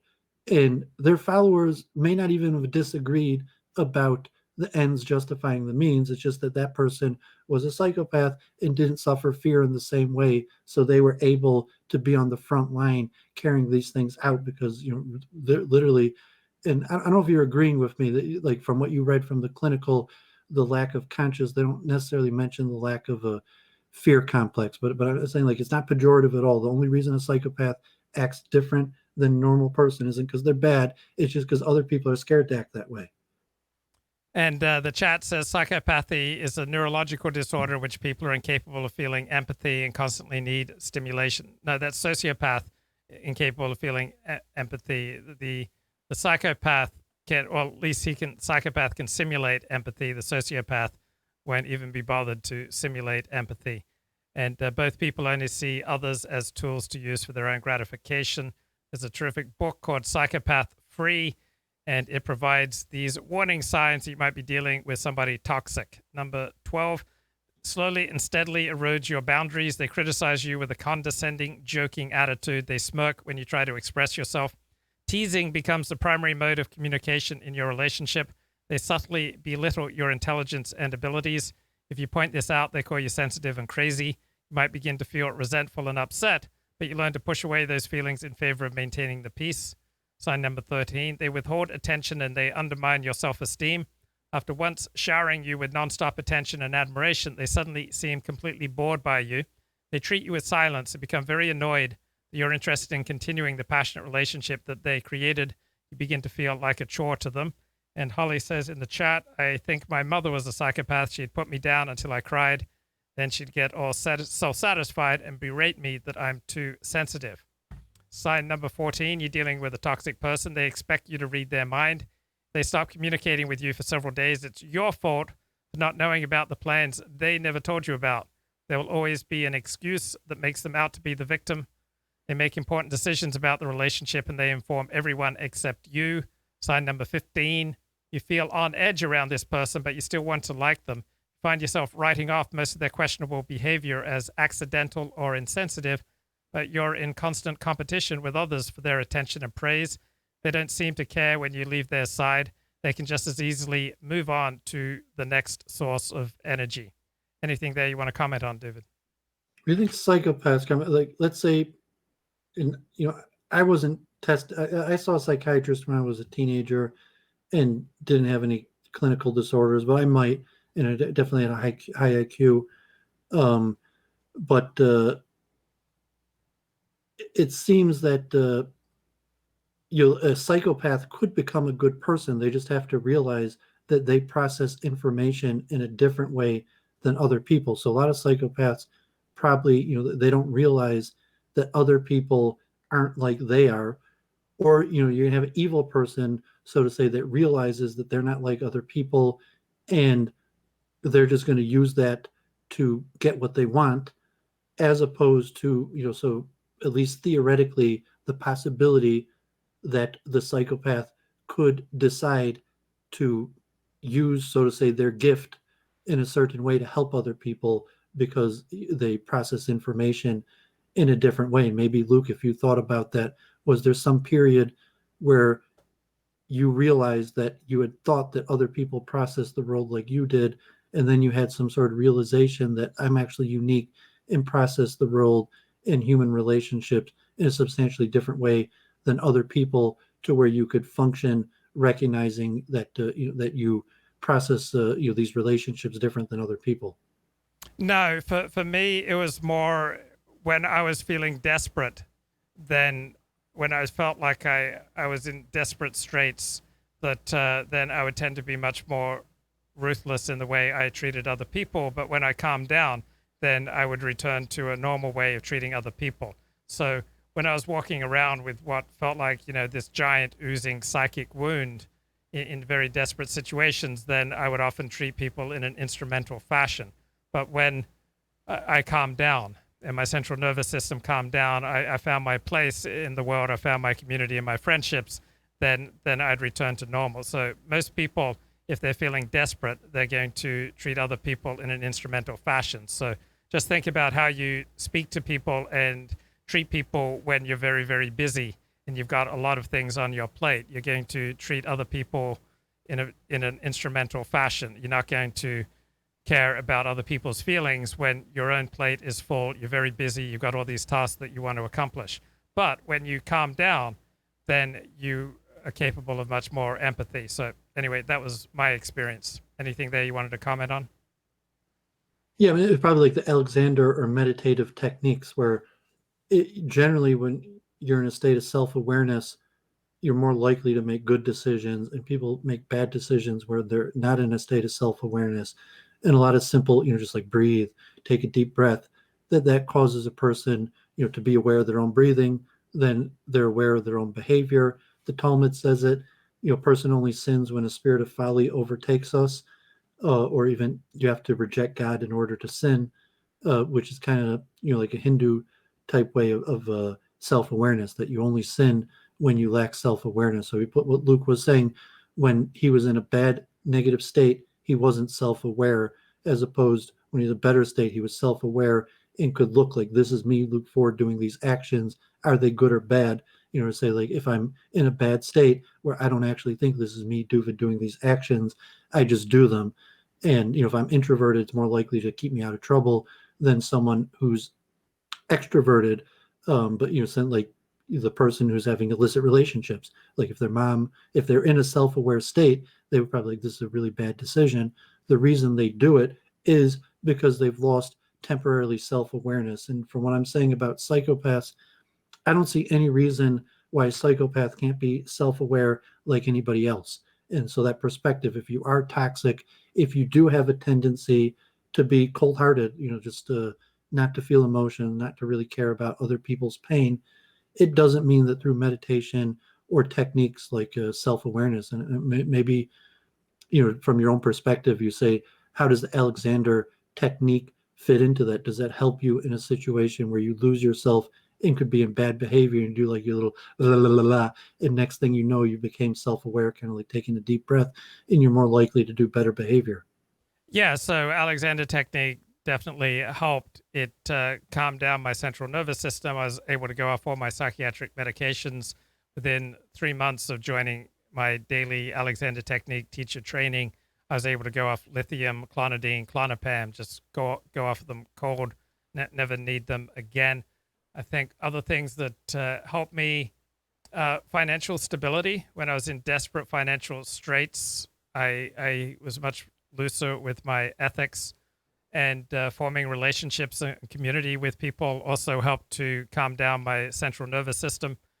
Psychotherapy helped to calm down my central nervous system. I learned about all sorts of new ways of looking at situations that I had not seen before. Also, I had someone to whom I could tell everything about what had happened that week, and they wouldn't judge me, and they just listen to me, and they just try to help me. So psychotherapy helped.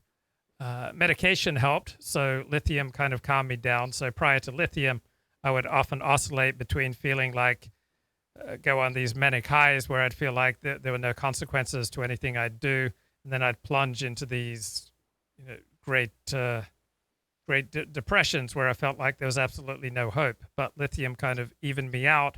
Clonidine and clonopam also helped take away or reduce my levels of anxiety and fear. So I guess those were then 12-step programs. They helped me to restore a sense of connection to my better self, to other people, to God, to be able to come to terms with the wreckage of my past and to begin cleaning up my side of the street, my role in things. So those were the main things that helped me to return to a much calmer central nervous system. It's hard when your central nervous system is excited, filled with anxiety and fear, to be your best self, to be kind and empathic. That's highly unlikely to happen when your central system is activated. But when your central nervous system is calm, then kindness starts to come naturally. That the human being, when he's in a calm state, is much more inclined to help other people, to get along with other people, and to connect with other people. Anything there you want to comment on, Dooovid? Yeah, I mean, I had a friend in high school, university, a blue-eyed man who was kind of like a proto alt-writer back, in the 90s already. but he used to like an expression, that it's probably said all over the place, that the person to fear the most is someone with nothing to lose. We had Marshall on Week in Review. I guess he showed up from New Zealand, popped in the chat, and he came on the show, and he's like, Norvin, I guess he's still out there, he's still streaming, and he was doxxed, but it didn't affect him. So Marshall's prognosis was Norvin doesn't have that much to lose. So just the fact that he was doxxed didn't really slow him down. The more clinical, Maslow's hierarchy of needs in that perspective. And I realized, like, when Facebook first came out and saying, like, most people really don't have any friends. They don't have good connections. They don't know good people. And it's important to be part of a community. It's important to have people who care about you. It's important to have people that you care about, your own family, your own kids, your own community that's counting on you to do the right thing. So even if right now I don't care about myself, I'm not going to do the right thing for my own sake. Maybe you'll do it for the community's sake and having good relations. And, like I said the other day, like, I'm not in a big hurry to go back to New York. New York's a nasty, dirty, mean place. And most people in New York probably don't really have any good friends, real friends. I mean, like, it's, like honor among thieves, people on the prowl, people you make relationships, people you have some sort of reciprocation and trust built up over experience. New York, most of the people I saw probably in Hollywood also, if you're looking, Kevin Michael Grace in the biographies was really good at it. But you're saying, who are these very successful people? Who is their inner crew? They're usually people that stuck with them when they were in a bad situation. So, it could be, if it was like Stanley Kubrick or something like that, his only friend is the guy who did him a favor when he had nothing and stuck with him. And then, he's a big mega star. He's got absolutely no friends and no one he trusts except the guy who did something for him, when he was down. And a lot of times that's how relationships are built. It's just a reciprocation. Like, why are me and Luke Ford friends? It's like, well, whatever. Luke bought me a microphone and we had something to reciprocate. In Judaism, it's called a chorus of tov. And actually, I remember in Israel, it's a very interesting Torah insight that Hakoras Tov is not a one-off. That it's saying it's, it's okay. Luke bought me a microphone, then I appeared on the show. He got some super chats, and like I hooked him up with Adam Green or whatever. And now we're even. And say that's not how a Chorus of Tov works. That you're basically permanently liable for all of the good another person does for you, and it doesn't cancel it out that they've done good for you. So over a period of time, you have a friendship where maybe it's generally balanced, that there's some level of people have done about the same, but you say over the years this guy's done a lot for me, I've done a lot for them, and it keeps on increasing. So if you don't have that situation where you really don't have any friends, you don't have anything good going for you, almost all the people in your life, the relationships are somewhat toxic, and I think, God forbid, there's a lot of people, probably even like 25% of humanity, all of us at some level, at some point in our life, or some aspects of our life, but there's a lot of people that really have nothing to lose and don't really have a reason to behave well, except some sort of promise that if you behave well for a sustained period of time, things will start improving, as opposed to if you're doing well, you have connections, you have people who care about you, position in the community, you feel that immediately when things start going bad or good, that your position in the community and among your friends starts going up or down. So, if Luke was in a rut at some point and, really depressed, and then did some really stupid things because no one cared, no one was looking at what he did, no one was looking out for him anyways, versus if he's in a situation where he's got a job, he's got, people at Minion, people that maybe come for him for charity or advice, it's going to be in their interest to make sure that your life stays on track. And I think I was just watching, God forbid, I think it's out of your neighborhood, that on Court TV. I've been watching little Court TV clips, but that Las Vegas Playboy murder, the psychiatrist that gave $300,000 to this Playboy stripper, Kelsey Turner or something like that. I'm not sure if you follow the story, but they said in her defense, she could say, of course we didn't kill the guy. He was giving us money. Why would we have killed him and cut off our supply of money? Although the evidence is probably against him, that they were trying to rob his bank account. They probably did kill him, and they weren't worried about the continuing supply of money because they planned on stealing everything he had at the moment. But like even in that circumstance, you say like, no, I have an interest in Luke doing well because I want him to help me out. Yeah, thank you, Dooovid. So here, let me have a look at the chat. Chat says, Luke, a good hooker. There's nothing better than a good hooker to calm down your central nervous system. Well, that's only a temporary fix as opposed to the things that I was talking about, which are more permanent. Also, when you use a hooker to calm down your central nervous system, part of you knows that you're deceiving yourself. Part of you knows that you're hiring a hooker and you're going to feel worse about yourself. It's going to eat away at your self-esteem. And the chat casts skepticism on, can Alexander technique help your empathy? So you're going to be the same way in your psychology and your emotions as you are in your level of muscular tension. So if you're incredibly tight and knotted up and distorted in the way you carry yourself in your muscular tension, then you're going to be tight and distorted and weird in the way you interact with yourself and others. If, on the other hand, you are free in your body, that you have very little unnecessary muscular tension, if your face is not contorted by weird compression patterns, then you're going to be much smoother in the way that you relate to yourself and to other people. So, for example, there was this high school kid who started taking Alexander technique lessons, and they made him no longer want to beat up the kid next door. And after a few Alexander technique lessons, now he no longer wanted to beat up the kid next door. He also didn't want to play tackle football anymore. He wanted to study music. So when you get rid of these distorting compression and tension patterns through something like the Alexander technique, it can open up the softer, kind of gentler side of yourself. I remember about 2 years into my Alexander technique training program, one Friday at the end of class, I said something that I'd never said before in my life. I said, I think I'm just going to go home and be gentle with myself. So when you learn to carry yourself in a gentle way, when you learn to let go of needless pulling down, needless compression, needless weird distorting tension patterns, then you're going to be much more at ease with yourself and with other people. And Half Galician says, if you steal food, you will feel guilty for the theft, but that doesn't change the fact that you needed to eat and that the food tasted good. Well, it may or may not affect the taste of the food. For some people, stolen things taste sweeter. For other people, they make you feel worse. All right, let me go back here to signs that you've got a toxic person in your life.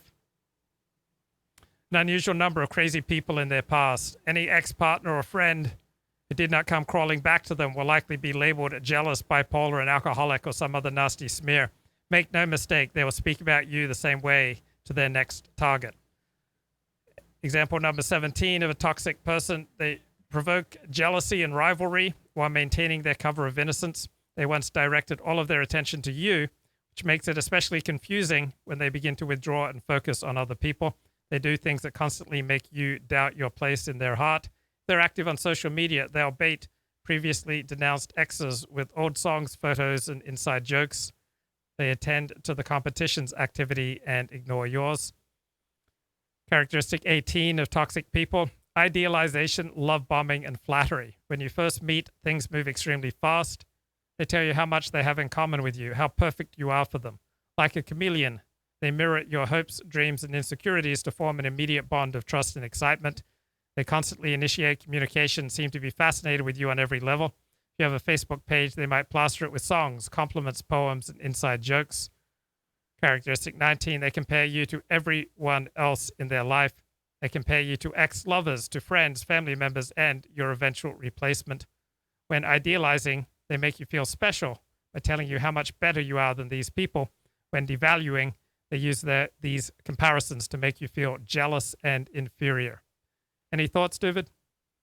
Just on when you mentioned the Alexander technique, God forbid, versus you're trying to have sexual relations, that the Alexander technique is something internal that a person could do that's not dependent upon other people.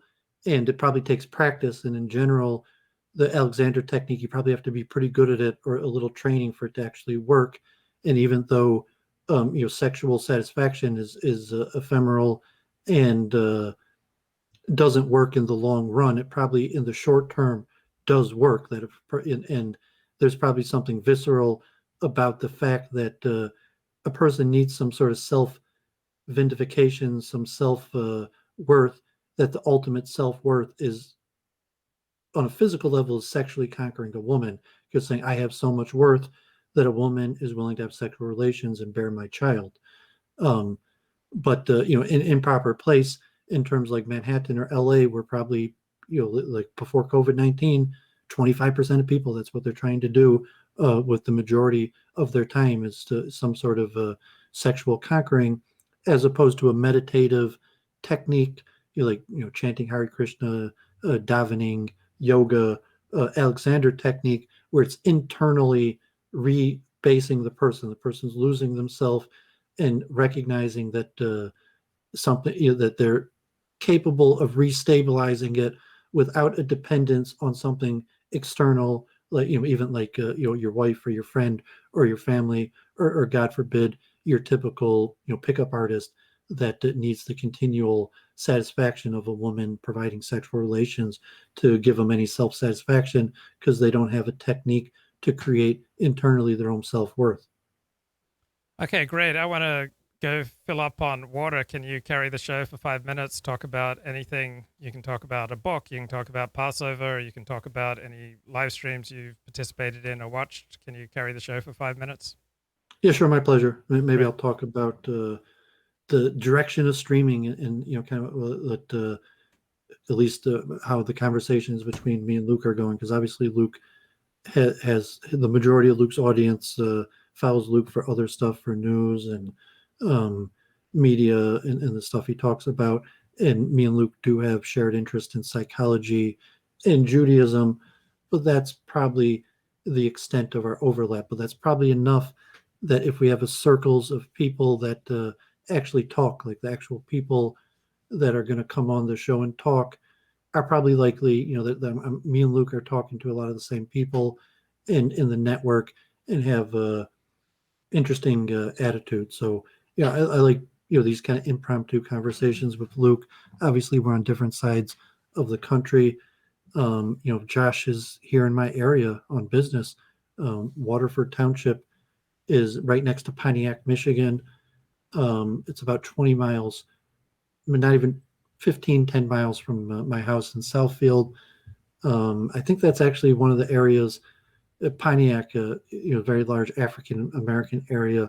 I forget if Waterford is part of the gerrymandering in the red or blue area. So the gerrymandering in Michigan, has it like cut out where the African Americans in Pontiac, in Waterford, are included in a congressional district, and then like the whites are in a different district. So I told Josh that he could come in for like an IRL cameo or something, but he's doing business.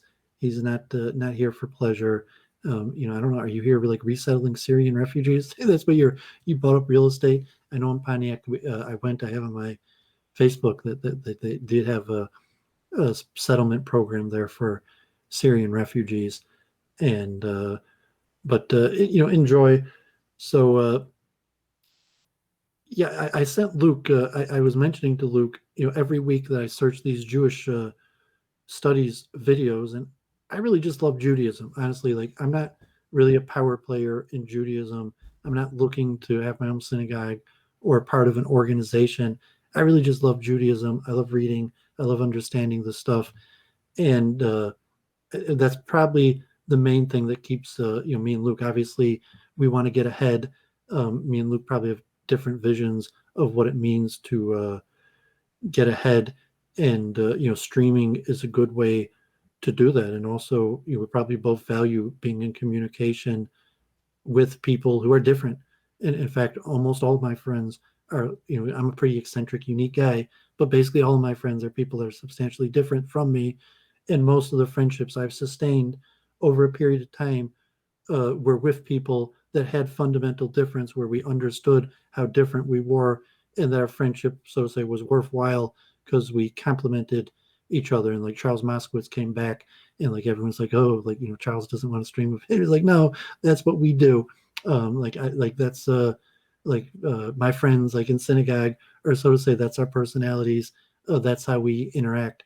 So it's about 6:45 here. Okay. I think it's an You- hour you- till sundown, but I don't really have anything else unless you want Okay. to. Okay. I'll just thank you for